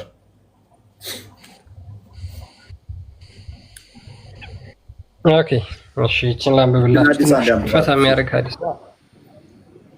ኦኬ ኢትስ ሪሌትድ ዛት አብደላ ቢን ዑመር ሪፖርት ዛት ዑመር አብደላ ኢብኑ ሩበን ዑመር እንዳስተላለፈው ይላል። የዑመር ልጅ ማለት ነው አብደላ። ዑመር ዌንት ዊዝ ዘ ሜሴንጀር ኦፍ አላህ ዊዝ ኤ ግሩፕ ቱ ቪዚት ኢብን ሳያድ። ዑመር ከአላህ መልእክተኛ ጋር ሆነው በግሩፕ ኢብን ሳያድን ሊጎበኙት ሄዱ ወይም ደግሞ ሊያናግሩት ሄዱ ይላል። they found him playing with some children in the hill of ባኑ ማጋላ። ከዛ በኋላ ሙሐመድ እና ጓደኞቹ ዑመርን ማን ነው ኢብን ሰይድን ለማናገር ሲሄዱ ኢብን ሰይድ ከማን ጋር እየተጫወቱ ያገኙት? ከማን ጋር? ከልጆች ጋር እየተጫወተ በተራራ ላይ ያገኙታል። ኢብን ሰይድ who was approaching puberty ወጣት ነበረ ወይም ደግሞ የጉርምስና እድሜ ላይ የደረሰ ነበር። did not notice them until the prophet patted him with his hand and then he said to him ሙሐመድ ነካ እስኪያደረገው ድረስ አላወቃቸውም ነበር ማለት ነው ይሄ ወጣት። and said to him ከዛ ሙሐመድ ምን ይለዋል ይሄን ኢብን ሰይድን do you testify that I am Allah's messenger ብሎ ይጠይቀዋል። እኔ የአላህ መልእክተኛ መሆኔን ትመሰክራለህን ብሎ ሙሐመድ ይጠይቀዋል። ኢብን ሰይድ ሉክ አት ሂም ከዛ በኋላ ይሄ ወጣት ኢብን ሰይድ የተባለው ማለት ነው ሙሐመድን ተመልክቶ እንደዚህ ይለዋል I testify that you are the messenger of unlettered አንተ የመሐይሞች ነብይ መሆንክን እመሰክራለሁ ብሎ አላግጦ ይመልስለታል ለሙሐመድ ማለት ነው። ኢብን ሰይድ that to the ሉክ በጊዜው የነበረ ሰው ነው። ምን ይለዋል? እኔ ነብይ ነህ ትላለህን ሲለዋል አንተ የመሐይም መልእክተኛ የመሐይሞች መልእክተኛ መሆንን አውቃለሁ። ሙሐመድ ሳይድ ቡኻሪ 1913 ላይ መሐይም ነኝ ብሎ የለ እኔ አውቃለሁ አንተ መሐይም ነህ፣ መሐይሞቹ እነሱን ትሸውዳለህ እኔን አሸውድም አለው። ኢብን ሰይድ ሴድ ቱ ዘ ፕሮፌት ከዛ በኋላ ኢብን ሰይድ አክሎ ምን ይለዋል? ዱ ዩ ቴስቲፋይ ዛት አይ አም ዘ ሜሴንጀር ኦፍ አላህ። ልክ ሙሐመድ ኢብን ሰይድ እንደጠየቀው ወጣቱን ማለት ነው። ወጣቱ መልሶ ሙሐመድን ብሎ ይጠይቀዋል፣ እኔስ የአላህ መልእክተኛ እንደሆንኩ ትመሰክራለህን? ይለዋል። እንዴት እንዳላገጠበት በደንብ አስተውሉ። እኔ ክርስቲያንን ሄጄ እንደ ሙሐመድ ማለት ነው ነካ ነካ አድርጌ እኔ ነብይ እንደሆንኩ ትቀበላለህ ስለው፣ የአላህ መልእክተኛ እንደሆንኩ ትቀበላለህ ስለው፣ ክርስቲያን እኔን ምን ይለኛል? አንተ መሀይም እንደሆንክ ነው ማቀው። ያ መሀይሞች መልእክተኛ እንደሆንክ ነው ማቀው ይለኛል። ከዛ መልሶ ደግሞ ክርስቲያን እኔ ምን ይለኛል? እኔ የአላህ መልእክተኛ እንደሆንኩ ትቀበላለህ ይለኛል ማለት ነው። እኔን ዊችዝ ሙሐመድ ባመጣው መስፈርት ልጁ ምን ይለዋል? ሙሐመድን መልሶ ቻሌንጅ አደረገው። ሉክ ሙሐመድ ምን አይነት ስህተት እንደሚሰራ በጊዜው የነበሩ ሰዎች ሲያውቁበት ምን አይነት ስህተት እንደሚሰራውን በደንብ ትመለከታላችሁ። ሄደ ልጁን እኔ ነብይ እንደሆንኩ ትቀበላለህ አለው። አንተ መሀይሞች መልእክተኛ እንደሆንኩ ትቀበላለሁ አለው። እኔንስ ነብይ እንደሆንኩ ትቀበላለህ ብሎ ሙሐመድን ሲጠይቀው ሙሐመድ ምን አይነት ምላሽ እንደሚሰጥ ይሁት።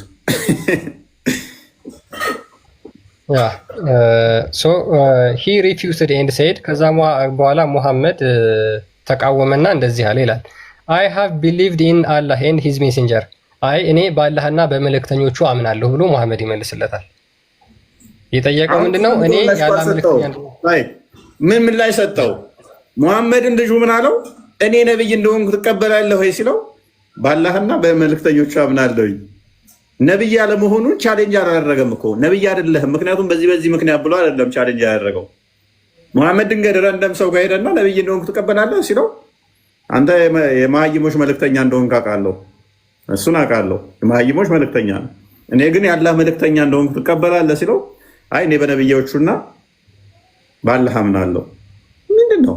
ኦኬ ነብይ ያለመሆኑን በምን ፕሩቭ አደረገ? አሁን እንትና መሐመድ ምንም። ቀጣይ ሄዱ። ከዛ በኋላ ሙሐመድ ምን ይላል ማለት ነው? እኔ በአላህና በመልእክተኞቹ አምናለሁ ብሎ ይመልሳል። ዘን ሂ ሴድ ቱ ሂም ከዛ ሙሐመድ ምን ብሎ ይጠይቀዋል ድጋሚ ዋት ድሪም ዱ ዩ ሃቭ ምን አይነት ህልም አልመህ ታውቃለህ? ወይም ደግሞ ምን አይነት ህልም ነው ያለምከው ብሎ ይጠይቀዋል። ሉክ በምን ቻሌንጅ ሊያደርገው ይሞክራል? በህልም ማለት ነው። ምን አይነት ህልም አልመህ? በእስልምና የነብይነት መስፈርት አንዱ ህልም ነው። ምን አይነት ህልም አይተሃል? ምን አይነት ህልም አይተሃል? ኦራይት ቀጥል። ስለዚህ ምን አይነት ህልም አይተሃል? እኔ መልእክተኛ ነኝ ብለህ እየመሰከርክ ነው። ስለዚህ ምን አይነት ህልም ነው ያየኸው ብሎ ይጠይቀዋል። ኢብን ሰያድ ከዛም ብሎ ይመልስለታል ቦዝ ትሩዝፉል ፒፕል ኤንድ ላየር ካም ቱ ሚ ከዛ በኋላ እውነተኞችና ሐሰተኞች ወይም ውሸተኞች ሰዎች ወደ እኔ እየመጡ ነው ብሎ ይመልስለታል። ፕሮፌት ሴድ ቱ ሂም ከዛ ሙሐመድ ምን ብሎ ይመልስለታል? ዩ አር ኢን ስቴት ኦፍ ኮንፊውዥን አይ እንደዚህ ከሆነ ያየኸው አንተ በውዝግብ ውስጥ ነህ፣ ተወዛግበሃል ብሎ ይመልስለታል። ስለዚህ ሙሐመድ ስለዛ ሰው ነብይነት እንኳን እውነተኛ ነብይ ነው ወይስ ሐሰተኛ ነብይ ነው የሚለውን ነገር አወዛግቦት ሙሐመድ ራሱን ብሎ ይመልስለታል። አይ ተወዛግበሃል፣ አንተ እውነተኛ ነብይ መሆንክን ሐሰተኛ ነብይ መሆንክን አላረጋገጥክም ብሎ ይመልስለታል። ኢማጂን እንግዲህ ታያችሁ። then the prophet said to him I am concealing something from you ለምን እኔ ካንተ አንድ ነገር ደብቄያለሁ፣ የሆነ ነገር ደብቄያለሁ አለው። እንግዲህ አሁን የሆነ ነገር ደብቄያለሁኝ ሲለው ነብይ ከሆነ ያቅብኛል ነው፣ ካልሆነ ያቅብኝም ነገር የሚመስለኛል እቺ ነገር። እሺ ኢብን ሰዓድ ምን ይለዋል? ከዛ I am concealing something from you ከዛ ሙሐመድ ምን ይለዋል? ካንተ የሆነ ነገር ደብቄያለሁ ይለዋል። ኢብን ሰይድ መልሶ ምን ይለዋል? it's just smoke አረዩ አሸህ ነው አይነት ነገር ብሎ ይመልስለታል። he said shame on you you will not go too far አረ አንተ ሼም አይዘህ አረ ነገር ደብቄያለሁ ይለዋል። ደብቄያለሁ ካንተ ጋር it's no big deal ምንም የደበከው ነገር የለም፣ ቁም ነገር የለም፣ የደበከኝ ነገር የለም ብሎ ሲነቃበት ታሳፍራለህ አንተ አታድግም፣ ባጭሩ ትቀራታለህ። ምንም አልደበቀበትም። በቃ ማሜ ከዛ ምን አለች? ታሳፍራለህ፣ በእውነት ታሳፍራለህ አንተ ባጭሩ የምትቀጭ ልጅ ነህ። ራይት ቀጥል። ከዛ ሙሐመድ ሼም ኦን ዩ ይለዋል። ታሳፍራለህ ወይም ደግሞ ሼም አይዝህም ወይ? ይልነት ጎቱፋር በዚህ አትቀጥልም ባጭሩ ትቀራለህ ይለዋል። ዑመር ሲሄድ ከዛ በኋላ ከዑመር ጋር ነበርና የሄዱት ወደዚህ ወጣት ዑመር ለሙሐመድ ይለዋል ሜሴንጀር ኦፍ አላህ ሌት ሚ ከት ሂዝ ሄድ የአላህ መልእክተኛ ሆይ ለምን አንገቱን አልቆርጥለትም ብሎ ዑመር ይናገረዋል። ለምን ዑመር በጣም ኃይለኛ ጨካኝ ገዳይ ስለነበር ማለት ነው። አንገቱን ልቁረጥለት ይለዋል። የማን የኢብን ሰይድን the prophet said if it is him that dajjal ይሄ ሰው ደጃል ቢሆን ኖሮ you will not be able to get the better of him ወይም ደግሞ ልክ እንደሱ የተሻለ አታገኝም ነበር። if it is not him ነገር ግን እሱ ባይሆን there is no point in killing him እሱን መግደል አይገባህም ነበር ብሎ ይናገራል ማለት ነው። ስለዚህ በዚህ ልክ በዛ ሰዓት እንኳን የሚያወዛግበው አካል ነበር ሙሐመድን። ከዛ አካል አሁን ደጃል ነው ብለው ከዛ በኋላ እኮ እንትን ይሉታል። ይሄን ሰውዬ ከዛ በኋላ ደጃል ነው ወደ ቢል መጡ ማለት ነው። ያ በጣም ኮንፊውዝ ያደርጋቸው ነበር። ያ እሱ ግን ቻሌንጅ ያደረጋቸው እንደገና መልሶ አሁንም ሳባዎቹን ቻሌንጅ ያደርጋቸዋል። ሰላም እንዴት ነው አርዲ? እግዚአብሔር ይመስገን ሰላም ብያለሁ ሁላችሁንም። በጣም ወሳኝ ሐዲስ ነው በነገራችን ላይ ሐዲስ መሐመድ ነብይ የሆነን ሰው አንድ ሰው ነብይ ይሁን አይሁን እንደማያውቅ በጣም ግልጽ ሆኖ ማየት ትችላለህ ከሐዲሱ ላይ። ምክንያቱም ነብይ እኔ አላህ መልእክተኛ ነኝ ብሎ ሲለው ሰይድ የሚባለው ሰውዬ የመሐመድ ምላሽ የነበረው ምንድነው? አንተም በደንብ አጠንክረህ የተናገርከው እኔ የአላህ መልእክተኞች እቀበላለሁኝ ብሎ መሐመድ እንደተናገረ ነው። እና ሰውየውን አይደለህምም ነህምም ማለት አልፈለገም። ብቻ መልእክተኛ ከሆንክ እቀበላለሁኝ ነው መሐመድ አባባሉ።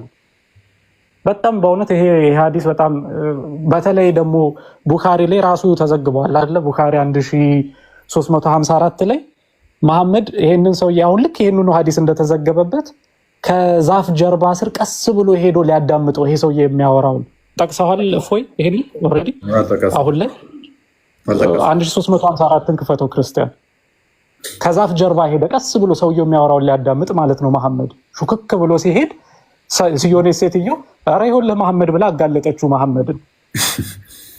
ከነብይ ሲቆርጅ ያስባል። ምንድነው የሚለው ይሄ ሰውዬ? ቆይ እስኪ ያ ዛፍ ስር ቁጭ ብሎ ያነበንባል አሉ ሰይድ የሚባለው ሰውዬ። እና መሐመድ ሹክክ ብሎ ሄደ ከዛፍ ጀርባ ተደብቆ ሊያዳምጠው። ጆሮና ለዚህ ነው ሱራ 9 አይ ቲንክ 60 ምናምን አካባቢ ላይ ከ60 እስከ 63 እንደዚህ ባለው ውስጥ መሐመድ ጆሮ ነው ይሉታል። ቆይ አንዴ ቼክ ላድርገው። አንድ ጥቅስ በጣም እየረሳው እና መለየት እንደማይችል ምንድነው ይሄ ሰይድ የሚባለው ሰውዬ በነገራችን ላይ በመሐመድ ጊዜ ነብይ ነኝ ብሎ የተነሳ ሰው ነው። ልብ በሉ። በመሐመድ ጊዜ ነብይ ነኝ ብሎ በወቅቱ አረብ ምድር ውስጥ ብዙ ሰዎች ነበሩ ነቢያት ነን ብለው የተነሱ ማለት ነው። መሐመድ ከነሱ ውስጥ አንዱ ነው። ኦኬ በኋላ ላይ በጦርነት አሸንፈው ሙስሊሞቹ የበላይ ሆኑ እንጂ ነብይ ነን ብለው የተነሱ ሴት እንኳን ሳትቀር ነበረች። ሴት እንኳን ሳትቀር ሙሰሊማ የሚባል ነበረ ነብይ ነኝ ብሎ የተነሳ። ሰዒድ አንዱ ነው። ሴቷ አለሽ ሌላ 4-5ቱ በደንብ በስም የታወቁ ናቸው ነብይ ነን ብለው የተነሱ እና አንደኛው ነብይ ነኝ ብሎ የተነሳው ሁሉ 632 ዓመተ ምህረት ላይ ነው። መሐመድ እንደሞተ ነው ከሰው ጋር እዛ ጦርነት ውስጥ የገቡት ከነቢያቶች ነብይ ነን ብለው ከተነሱት እና መሐመድ መለየት አይችልም። ነብይ ማን ይሁን አይሁን ራሱ አያውቅም። በቃ ያላ መልእክተኛ ነኝ ካላችሁት በቃ ከሆናችሁ እቀበላለሁ ነበር አመለካከቱ። ናይስ ከፈትኩ። ረጅም ነው ግን የቱ ጋር ነው መሰለህ የምትሄደው? the prophet wanted so ከታችኛው መስመር 1 2 3 4 5 6 7 8 9 11ኛው መስመር ላይ ዋው there you go ቃሪፍ አንብብላችሁ ናሬሽን ኦኬ እሺ So the prophet wanted to hear something from Ibn Sayyad before Ibn Sayyad could see him. ምን ይላል? ሙሐመድ ከኢብን ሰያድ አንድ ነገር ለመስማት ፈለገ ኢብን ሰያድ እስኪያዩ ድረስ ይላል። And the prophet saw him lying covered with sheet and from where he murmurs were heard. ኢብን ሰያድ ያየው መሐመድ ተደብቆ ምንድነው ኢብን ሰያድ በሆነ ምንጣፍ ነገር ተኝቶ ለብሶ መሐመድ የሚሰማበትን መንገድ እየፈለገ ነበር። ኢብን ሰያድ's mother saw Allah's apostle while he was hiding himself before the trunks of the date palm tree። የኢብን ሰያድ ማዘር ማንን ታየዋለች? እናት ማንን ታየዋለች? ሙሐመድ ተደብቆ በቴምር ዛፍ ተደብቆ ለመስማት ሲሞክር ታየውና ሙሐመድን ሺ አድሬስድ ኢብን ሰያድ ለኢብን ሰያድ ትነግረዋለች። ምን ብላ? ኦ ሳፍ ማለት የዚህ ኢብን ሰያድ ስም ነው። ሂር ኢዝ ሙሐመድ እኮ ይሄውና ሊያዳምጥ ፈልጓል ብላ ትነግረዋለች። ኤንድ ዊዝ ዛት ኢብን ሰያድ ጎት አፕ። ከዛ በኋላ ኢብን ሰያድ ብድግ ብሎ ተነሳ። ሙሐመድ ጆሮ ሊጠባ ድምፅ ሊያዳምጥ ወይም ደግሞ የሚናገረውን ነገር ለመስማት የዚህን ሰውዬ ማለት ነው ከቴምር ዛፍ ተደበቀ። ከዛ በኋላ እናቱ አየችውና ተናገረች። ዘ ፕሮፌት ሴድ ሙሐመድ እንደዚህ አለ had this woman left him had she not disturbed him then Ibn Sa'd would have revealed the reality of his case። ይቺ ሴትዮ ባትናገርበት ኖሮ የዚህ ሰውዬ ጉድ ይወጣ ነበረ፣ መገለጥ ላይ መጣ ነበረ። ሱራ 961 እና እንደከፈተው መገለጥ ያመጣና ሙሐመድ ሐሰተኛ ነብይ ነው የሚል መገለጥን ራሱ ማሜ ሰማ ነበር ሲቆርጅ 961 እኔ በቃ አይምሮ ውስጥ ያለው መሐመድ ሹክክ ብሎ ሲሄድ ነው ዛፍ ስር ተደብቆ አስባል ነብይ የሆነ እንትና ኤልሳ ነው አይደለ? ከየት ሀገር ሆኖ ቤተ መንግስት ውስጥ የሚደረገውን ይሰማ ነበረ። ማሜ ግን ሹክክ ብሎ ወሬ ይኮርጅ ነበረ። 961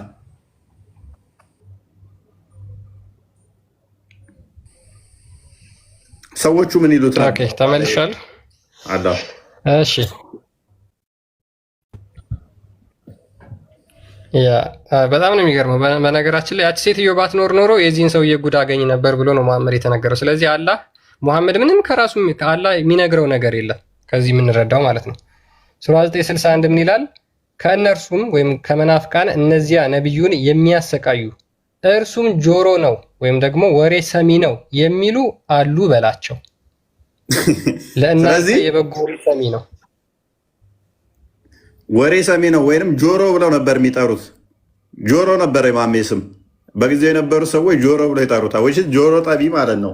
ወሬ እንትን ባይ ወሬ ሰሚ ተሸዋኮ ሄዶ እንደሚኮርጀው ማለት ነው። ሚሽካት አልመሳቢ 5498 ክፈተው። ስለዚህ ኢብን ሰዓድን በእንትን ንቁ ሆነው ነበር የሚጠብቁት። ይሄ ሰውዬ ነብይ ነው ወይንስ ደጃል ነው? ነብይ ነው ወይንስ እውነተኛው ነብይ ነው ወይንስ ሐሰተኛ ነው የሚል ውዝግብ ውስጥ ነበሩ። ሳባዎቹ ራሱ ተዘጋግበው አንዳንዶቹ ደጃል ነው ይሉታል፣ ለዛኛው ደግሞ ነብይ ነኝ ብለዋታል። ግራ ተጋብተው ነበር። አልመሳቢ 5498 አይደል? 5498 ኦራይት። ወደ መሀል አካባቢ ጀምረህ ሜይ ቢ አንብበው። አንብብላቸው። ያ ሚሽካት አለማሳቢ 5498 ምን ያህል ብቻ አሁን ታውቁ የምንፈልገው ሙሐመድ ስለ ደጃል ወይም ደግሞ ጸረ ኢሳ ብሎ ስለተናገረው አካል ምን ያህል ግራ የተገባ አመለካከት እንደነበረው ነው። አቡ ሰይድ አልኩድሪ እንደተናገረው አይ አካምፓይንድ ኢብን ሰያድ ቱ መካ ኤንድ ሂ ኤክስክሌምድ ይሄ ሙሐመድ ሰሃባ ማንን ከማን ጋር አብሮ ነበረ? ከኢብን ሰያድ ጋር ወደ መካ እየሄደ ነበር አብሮ ማለት ነው። ኤንድ እንደዚህ ብሎ ኤክስክሌም አደረገ ወይም ደግሞ ተናገረ። what I have encountered from the people who assert that I am ደጃል እኔን ደጃል ነህ ከሚሉኝ ሰዎች አንድ የተረዳሁት ወይም ደግሞ ያወቅኩት ነገር አለ ይለዋል። ይሄን ኢብን ሰያድ የሚባለውን ደጃል ነው ብለው ስለሚናገሩ ማለት ነው በጊዜ የነበሩ ሰዎች have you not heard God's messenger say he will not have children ያላ መልእክተኛ እኮ ደጃል ልጅ አይኖረውም ብሎ ተናግሯል። እኔ ግን ልጅ አለኝ ብሎ ነገራቸው። but I have a children he has not said that he will be an infidel እሱ ያልተማረ እሱ ከሃዲ ነው ብሎ ተናግሮ የለ ወይ? but I am a Muslim እኔ ግን ሙስሊም ነኝ። ሙስሊም የነበረን ሰው ደጃል ነው ብለው ይናገሩ ነበር የሙሐመድ ሰሃቦች ማለት ነው። has he not said that he will not enter Medina neither Medina nor Mecca እሱ ሙሐመድ መዲናም መካም አይገባም ብሎ ተናግሯል።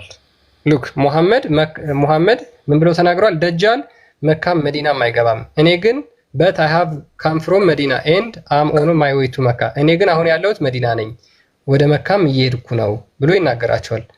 ዋን ኦፍ ዘ ላስት ቲንግ ሂ ሴድ ቱ ሚ ዋዝ የመጨረሻ የተናገረኝ ነገር ብሎ አቡ ሳይድ አልኩርዲ ምን ይላል? አይ ስዌር ባይ ዘ ጋድ ዛት ኖውስ ሁሉም ወይም ደግሞ በአዋቂው ጌታ እምላለሁ ዌን ኤንድ ዌር ሂ ዋዝ ቦርን ኤንድ ዌር ኢዝ ሂዝ ጀስት ነው። እኔ ግን የት እንዳለ አውቃለሁ፣ መቼ እንደተወለደ እና የት እንደተወለደ አውቃለሁ። ኤንድ አይ ኖ ሂዝ ፋዘር ኤንድ ሂዝ ማዘር እናትና አባቱንም አውቃለሁ ብሎ መለስላቸው። የማን ይደጃልን?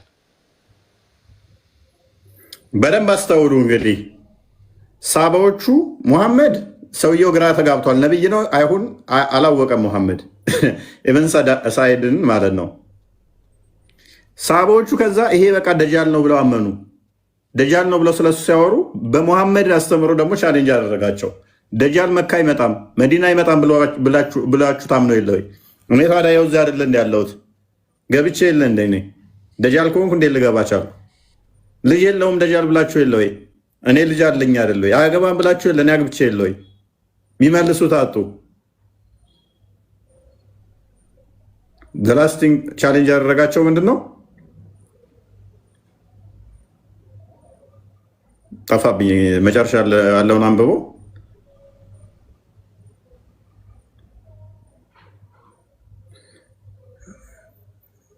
አያ እናትና አባቱን አውቃለሁ፣ የደጃልን እናትና አባቱን አውቃለሁ፣ የት እንዳለ አውቃለሁ፣ እንደተወለደ አውቃለሁ አላቸው። which is ደጃል ተወልዷል ማለት ነው። ከዛ በኋላስ እነሱ እንዲጠራጠሩ ጭራሽ እንዲፈሩ ታደረጋቸው አይደል?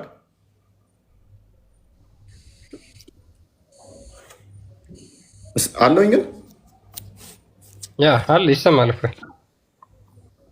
እና ገራሚ ነው። ኤኒዌይስ ደጃል በዚህ መጠን እንትን ሲባል ቁርአንም እንትን አላለውም። ኤኒዌይስ አብዱል እንኳን ደህና መጣ። አብዱልዋሃብ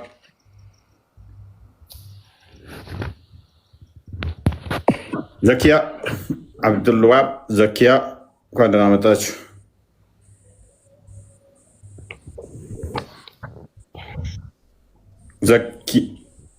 ዘኪ ሰማለሁ።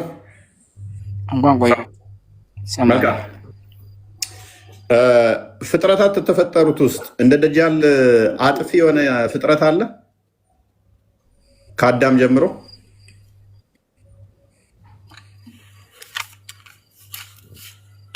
የለም። ስለዚህ ደጃል በጣም አደገኛና አጥፊ ነው አይደለ? አንድ ጥቅስ ስጠኝ እስኪ ከቁርአን ውስጥ ስለዚህ አጥፊና አደገኛ ስለተባለ አንድ የቁርአን አያ ንገረኝ እስኪ የተነገረበትን። ስለ ደጃል እንደመምጣቱ ተነግሮናል በሐዲስ አለ። ኦኬ፣ ስለዚህ አላህ ያውቀውም ማለት ነው ደጃልን። ቁርአንና ሐዲስ አለያየም በወይህ ነው ሁለቱ እንሁ ኢላ ወህዩ ዩሃ ነው። ስለዚህ አንድ ጥቅስ ቁርአን ውስጥ ማምጣት አይችልም ስለ ደጃል። ከ200 ከ300 ምናምን ዓመት በኋላ ሰዎች የጻፉት መጽሐፍ ውስጥ ነው ታመጣልኝ። ያው ምንድነው 200 ዓመት ምናምን ማን ነው እንደዛ የሚለው? 200 አበዛሁት እንዴ? እሺ ከአንድ ሺህ ምናምን ዓመት በኋላ ማን ነው 200? ከአንድ ሺህ ምናምን ዓመት በኋላ ማለት እንዴት እንዴት ማን ነው እንደዛ? ማን ነው የጻፈው? አዲሱ ማን የጻፈው? ሙሐመድ ጽፎታል? ማማና ተናገሩት፣ እሳቸው የተናገሩት መጽሐፉን ለምታ ያለ የተናገረውን ማለት ነው እኮ የተናገሩትን ጽፈውታል። ለምን ማይጻፍ ተጻፈ? ያየኸውን ማን ነው የጻፈው? እስኪ ሙሐመድና ሐዲስ ማን የጻፈው? ሙሐመድ በነበረ ሰዓት ሰዎችና በዛ ሰዓት የነበሩ ሰዎች ሰሃቦች። ማን የሚባል ሰሃባ? አንተ ልበልህ እኮ የትኛውን ሐዲስ ማንኛው ጻፈ? ማስረጃ እኮ መስጠት ያለብህ አንተ ነህ። ጽፈዋል ካልከኝ የፓጠቃል ይችላል ነው 200 ምናምን ያልኩህ እኮ ቡሃሪ ነው ወስጄ ነው። ቡሃሪም እንዳልጻፈ እያወኩኝ ተራ የሱ መጽሐፍ እንዳሌለ እያወኩኝ ነው 200 ያልኩ። ለዛ ነው ቡኻሪ ሐዲሱን ሰበሰበው እንጂ የጻፈው እሱ አይደለም። እሱን ይወቀድማ። ኦኬ ቡሃሪ የተጻፈ መጽሐፍ ነው የሰበሰበው። የተጻፈው ነው የሰበሰበው። ኦልራይት ና ከፍ በልና ማስረጃ ስጠኝ። የተጻፈ ማስረጃ የሚሰጠህ የተጻፈ ቡኻሪና ሐዲስ ነው የጻፈው። የተጻፈ መጽሐፍ እንደሰበሰበ 660 ምናምን ሺህ ሐዲሶችን የሰበሰበ የተጻፈ ነው መጽሐፍቶች ናቸው የሰበሰበው የሚል ማስረጃ ስጠኝ። እና ያቀራውና የሰበሰበው ታዲያ ያን የተናገሩት ረሱል ዐለይሂ ሰላቱ ወሰላም ወሬ ነው የሰበሰበው። ወሬ ነው የሰበሰበው። በኪታብ አረገው። በኪታብ አረገው። ማን ነው በኪታብ ያደረገው? ቡኻሪ ነው ያደረገው። ቡኻሪ ነው ያደረገው። እሺ እሱስ እንዴት ነበር የሰበሰበው አስቀድሞ? እንዴት መለሱ? ቅድመ ተከታይ ያስፈልገዋል። ሰዎቹን እየጠየቀ ነው አይደለ? ሰዎቹን እየጠየቀ እየሰማ አይደለ የሰበሰበው? አዎ እስከ ሰሃቦች ድረስ እያደረሱለት። በቃ ካለ የተጻፈ ለምን ትላለህ ታዲያ? የተጻፈ ከሆነ እስከ ሰሃባ ድረስ እነሱ ማድረስ አይጠበቅባቸውም። የአንዱን የሰሃባ መጽሐፍ መስጠት ነው የሚጠበቅባቸው የነበረው። ይወል ዳይፉና ሳይሁን እያበጠረ ነው የጻፈው እሱ። ምንም እያበጠረ የሚባል ነገር የለውም። እያበጠረ ከሆነ ካደ ለምን አሁን ትጥላላችሁ? ከሱ ውስጥ እሱ መልሳችሁ ከሱ ውስጥም ትጥላላችሁ። ማንስ አንድ አምጣ። ቡኻሪ ሙስሊም ና ቡኻሪ አንድ ሐዲስ ዳይፍ የመዘገበት ካል አምጣ። ኦልራይት እሱ ቡኻሪ 6982ን ክፈተው ክርስቲያን።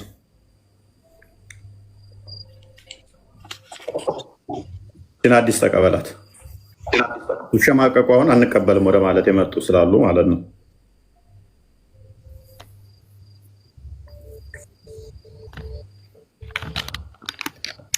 ኦኬ ራሱን ለማጥፋት ተራራ ላይ ሄድ ነበር አይሄድም ነበረ? አብዱልዋሃብ ምን መሐመድ ራሱን ለማጥፋት ተራራ ላይ ይወጣ ነበር አይደለ? ራሱን ሊያጠፋ ማለት አልገባኝም። መሐመድ ራሱን ለማጥፋት ተራራ ላይ ይሄዳል አይደል? እንደ እብድ ሰው ማለት ነው። ለምን ራሱን ሊያጠፋ? ለምን ራሱን ሊያጠፋ? ለምን እንዴት ራሱን ሊያጠፋ የሚሄድበት ምክንያት ራሱን ለማጥፋት መገለጽ ሲቀርበት።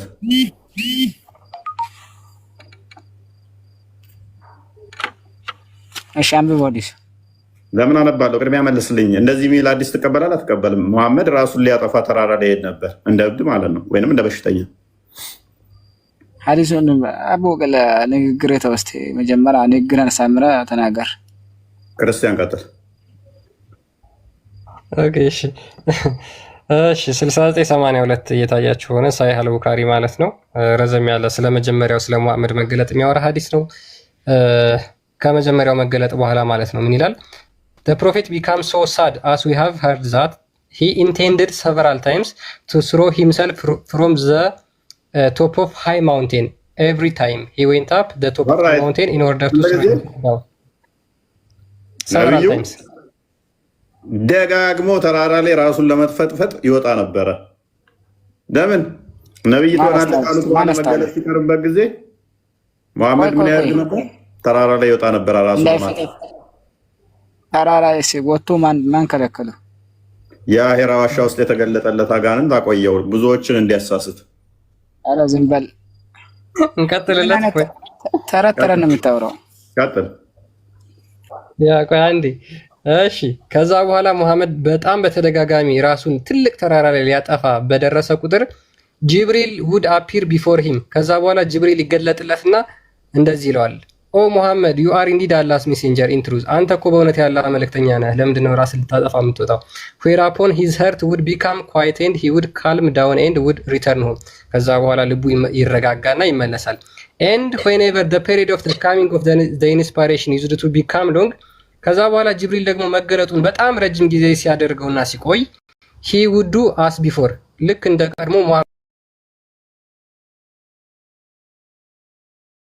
ራሱን ተራራ ላይ ሊፈጠፍጥ ይወጣ ነበር። በት when he used to reach the top mountain ትልቅ ተራራ ላይ በደረሰ ቁጥር ጅብሪል appeared before him and saying to what he had said before ቀድሞ እንዳለው ይለው ነበረ ብሎ ይናገራል። ሙሐመድ ሁል ጊዜ ራሱን ተራራ ላይ ሊያጠፋ ይወጣ ነበረ ከመጀመሪያው መገለጥ። ይህን ተቀበለዋል አትቀበለውም? አብዱል ወሃብ አረብኛ ነው የምጠው። ኦኬ እስኪ አንብብ። ዝቅ አድርገው ታዲያ። በጣም ረጅም ሐዲስ ነው። ሀሳቡ ያለው ወደዚህ አካባቢ ነው። ከዚህ ጀምሮ እስኪ አንብብ። ከዚህ ጀምሮ አንብብ።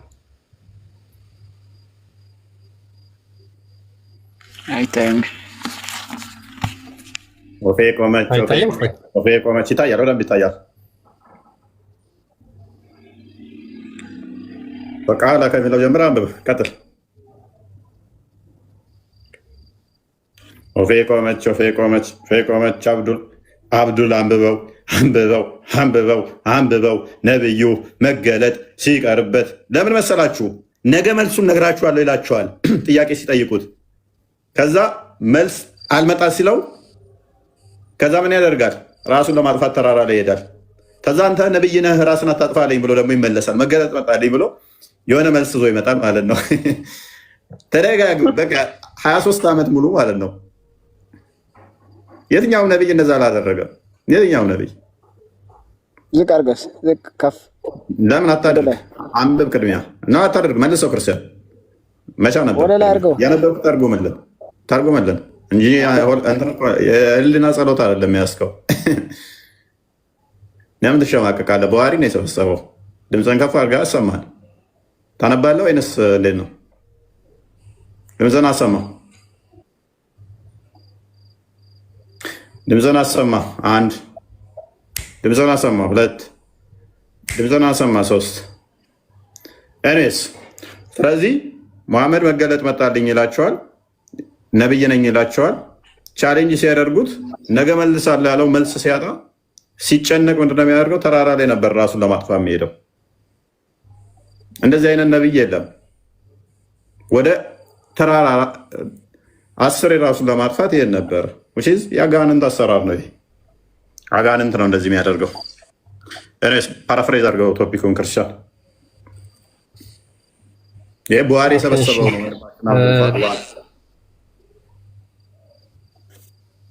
ይሄ ቡሃሪ የሰበሰበው ነው። አሁን ስለተሸማቀቁበት አንዳንዶቹ በቃ ይሄንንማ አንቀበልም እንዴት ነው እሱ እያሉ እየተጨነቁ ነው ሰሞኑ። አብዱል ወሃብ ይኸውልህ እዚህ ጋር ፊማ በለገና ከሚለው ጀምሮ ያለውን ፓርት ብታነበው ይኸው ይሄንን ኮፒ አድርጌልህ ይኸው አረብኛው ይኸውልህ አማርኛው ትርጉሙ ምን ይላል? ሐዘኑ በጣም ከባድ ስለነበር ራሱን ከተራራ ጫፎች ላይ ለመጣል ደጋግሞ ያስብ ነበር። ራሱን ለመወርወር በማሰብ ወደ ተራራ ጫፍ በደረሰ ቁጥር ገብርኤል ወደሱ ይመጣና መሐመድ ሆይ አንተ በእርግጥ የእግዚአብሔር መልእክተኛ ነህ ይለው ነበር። በዚያን ጊዜ ልቡም ሰላም ታገኝ ነበር፣ ነፍሱ ትረጋጋለች፣ እናም ይመለሳል። የመገለጥ ጊዜ ሲራዘም እንደገና ተመሳሳይ ነገር ይሞክር ነበር እና ወደ ላይኛው ጫፍ ሲደርስ በተራራው ጫፍ ላይ ገብርኤል ተገለጠለትና ተመሳሳይ ነገር ተናገረ ብሎ ይነግረናል። ይኸው አረብኛው ጮክ ብለህ እስኪ አንብበው አብዱል ወሃብ።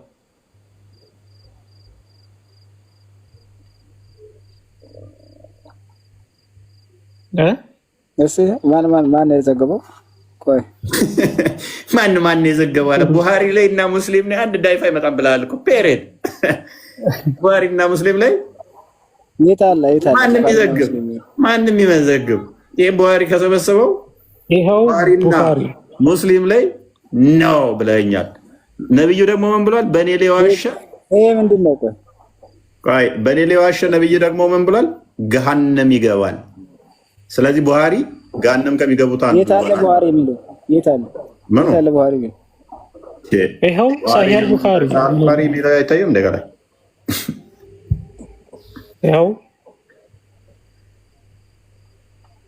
ገባና በብራሱ ከፈለክ ይሄው ሳሂህ ቡኻሪ 6982ኛው ሐዲስ ተስማምተናል እኮ በቃ ተስማምተናል። ምክንያቱም ቡሃሪና ሙስሊም ላይ አልቀበል የሚባልም የለም ዳኢፍም የለም ብሎናል። እኔ እስማማለሁ። ምክንያቱም የአሁኖቹ ግን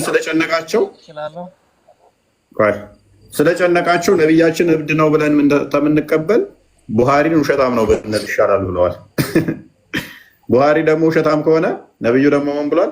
በእኔ ላይ የቀጠፈ በእኔ ላይ የዋሸ ገሃነም ይገባል ብሏል። ገሃነም የሚገባን አካል መጽሐፍ ነው የምታነቡትና የምትመሩበት ማለት ነው።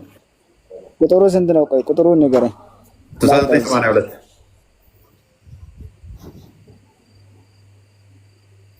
982 ክርስቲያን ቶፒኩን መለስ አድርገዋለህ ትንሽ። እሺ ቶፒኩ በጣም ሜቢ አብዱልዋሃብ ያው በጣም ራቀ ከቶፒኩ ወጣ። አብዱልዋሃብ ወይም ደግሞ ኤስ ነኝ ካላችሁ አብዱልዋሃብ መመለስ ትችላለህ? ጥያቄን ጠይቀህ ችግር የለውም። ቀስ ብለህ አንብበው፣ ቀስ ብለህ እሱ ነው። ቁርአን ግልጽና የተብራራ ነው ብለህ ታምናለህ? ስለ ቶፒኩ አታወራኝ እኮ ስለ ቶፒኩ ነው የማወራህ። ቁርአን ግልጽና የተብራራ ነው ብለህ ታምናለህ? ቶፒኩ ምን ነበር? ስለሱ ነበር። አዎ ስለ ልጠይቅ ነው፣ ችግር የለውም። ስለ ቶፒኩ አውራኝ። አሁን እኔ እኮ ብጠይቃችሁት ስለ ቶፒኩ እናውራ ነው የምትሉኝ እኮ። ቶፒኩ ላይ እኮ ነው የምጠይቀህ።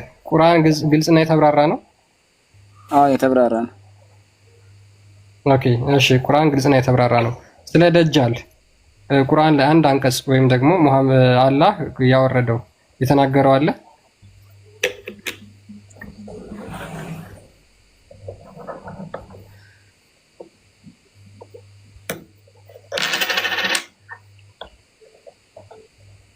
ዝም አልክ። ሰምተሃል? ጥያቄን ሰምተሃል?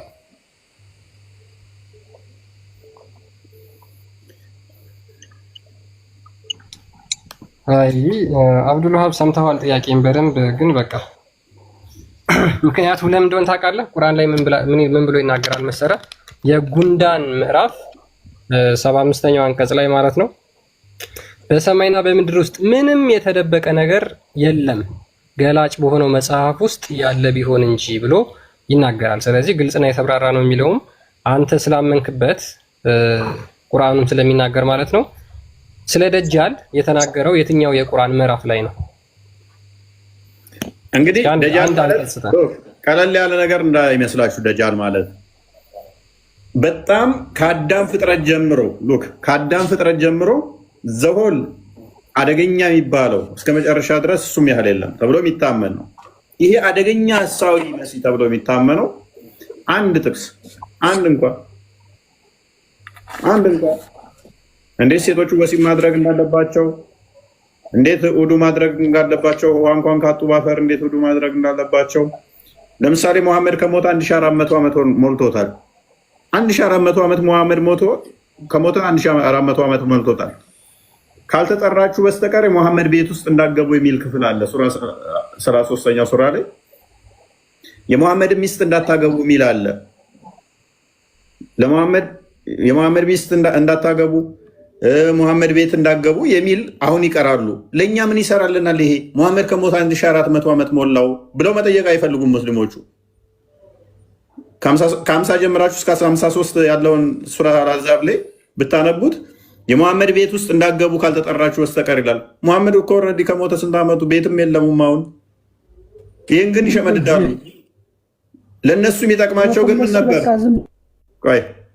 ለእነሱ የሚጠቅማቸው ግን ደጃል የሚባለው ከፊት የሚመጣው አካል በቁርአን ውስጥ አንድ አልተጠቀሰም። ሱረቱ መሰድ ላይ ለምሳሌ የአቡላብ እጆች ጠፉ፣ ከሰሩ፣ ሚስቱም እሱም እንጨት ተሸካሚ ስትሆን እሳት ይገባሉ ብለው ይቀራሉ። እንደዛ ብለው ይቀራሉ። ስለዚህ የአቡላብ ሚስት ከሞተች፣ አቡላብ ከሞተ ዘመናት አለፉ፣ 1400 ዓመት ሞላቸው። ዛሬም ግን መስጊድ ውስጥ አንድ የቁርአን ምዕራፍ ከ114 ውስጥ አንዱ የቁርአን ክፍል ምን ይላል? የአቡላብ እጆች ጠፉ፣ ከሰሩ፣ እሱም እሷም እንጨት ተሸካሚ ስትሆን ጋነም ይገባሉ እያሉ ይቀራሉ። እሷ እኮ ከሞተች ወረድ በጣም ብዙ ዓመት ቆይታለች። ገና ጋነም ይገባሉ እያሉ እሳት ይገባሉ እያሉ ይላሉ። እስካሁን እሳት አልገባችም መሰለኝ። ኤኒዌይስ ብቻ ከፊታቸው ግን በዓለም ላይ የዓለምን ሕዝብ የሚያጠፋ ደጃል የተባለ ይመጣል ተብሎ ስለሱ አንድ ጥቅስ የለም። ሴቶቻችሁ ለእናንተ እርሻ ናቸው፣ እርሻችሁ መፈለጋችሁበት ድረሱ የምትለዋ ጥቅስ አስፈላጊ ስለሆነ ይገብታለች። እሺ እስፋይን ትሁን። እሺ ደጃል ግን የዓለምን ሕዝብ ስለሚያጠፋው ግን አንድ ነገር ትንፍሽ የለም። እሺ እሱም ይሁን። ሴቶቻችሁ ካመፁ ማመፃቸውን የምትፈሩትን በአልጋ ተለዩዋቸው የምትል ገብታለች። ምቷቸው የሚል ገብታለች። ሴትን ስለመምታት ቁርአን ውስጥ ገብቷል። የዓለምን ህዝብ ስለሚያጠፋው ግን ኖ ዝም። ሴት ገና ማመጿን ከፈራ ወንድ ልጅ መገሰጥ መምታት ይችላል። ስለማመፅ ማለት ነው። የዓለምን ሕዝብ ያጠፋል ተብሎ የሚጠበቀው ግን ስለሱ ትንፍሽ የለም። ዝም። አንድ ጥቅስ የለም። አንድ ጥቅስ። ቁርአን ደግሞ ምን ይላል? ለሁሉ ነገር ገላጭና አብራሪ ነው። ሁሉን አንድም አላስቀረንም። የገለጥና አብራራ ነው እንጂ ቢሆን በሁሉም ላይ ግን ዝም። እና በጣም ከባድ ነው። በጣም ከባድ ነው። ከዛስ ከስንት ዓመት በኋላ የመጡ የእነሱን ዳይፍ ሳይ እያሉ የሚጽፉትን እሱን ትይዝና ታብራራል። በጣም አስቸጋሪ ነው። በጣም አስቸጋሪ። ኢቨን በጊዜው የነበሩት እንኳን አይኑ እንኳን የትኛው ነው አይኑ የጠፋው ግልጽ አልነበረም። አንደኛው ጋር ግራ አይኑ ይላቸዋል፣ አንደኛው ጋር ቀኝ አይኑ ይላቸዋል። ይመልስና እንደገና ግራ እንዳትጋቡ በቃ ፈራሁኝ፣ ኮንፊውዝድ የሆናችሁ ይመስለኛል ይላቸው። አንዳንዴ ልክ እንደደረሰ ይነግራቸዋል፣ አንዳንዴ ገና እንደሆነ ይነግራቸዋል። ሰዎቹ ግራ ተጋቡ። በቃ ግራ እየተጋባችሁ ይመስለኛል፣ የእናንተ ጌታ አንድ አይን አይደለም፣ ደጃል ግን አንድ አይን ነው በቃ አላቸው። ግራ ስለተጋቡ ማለት ነው።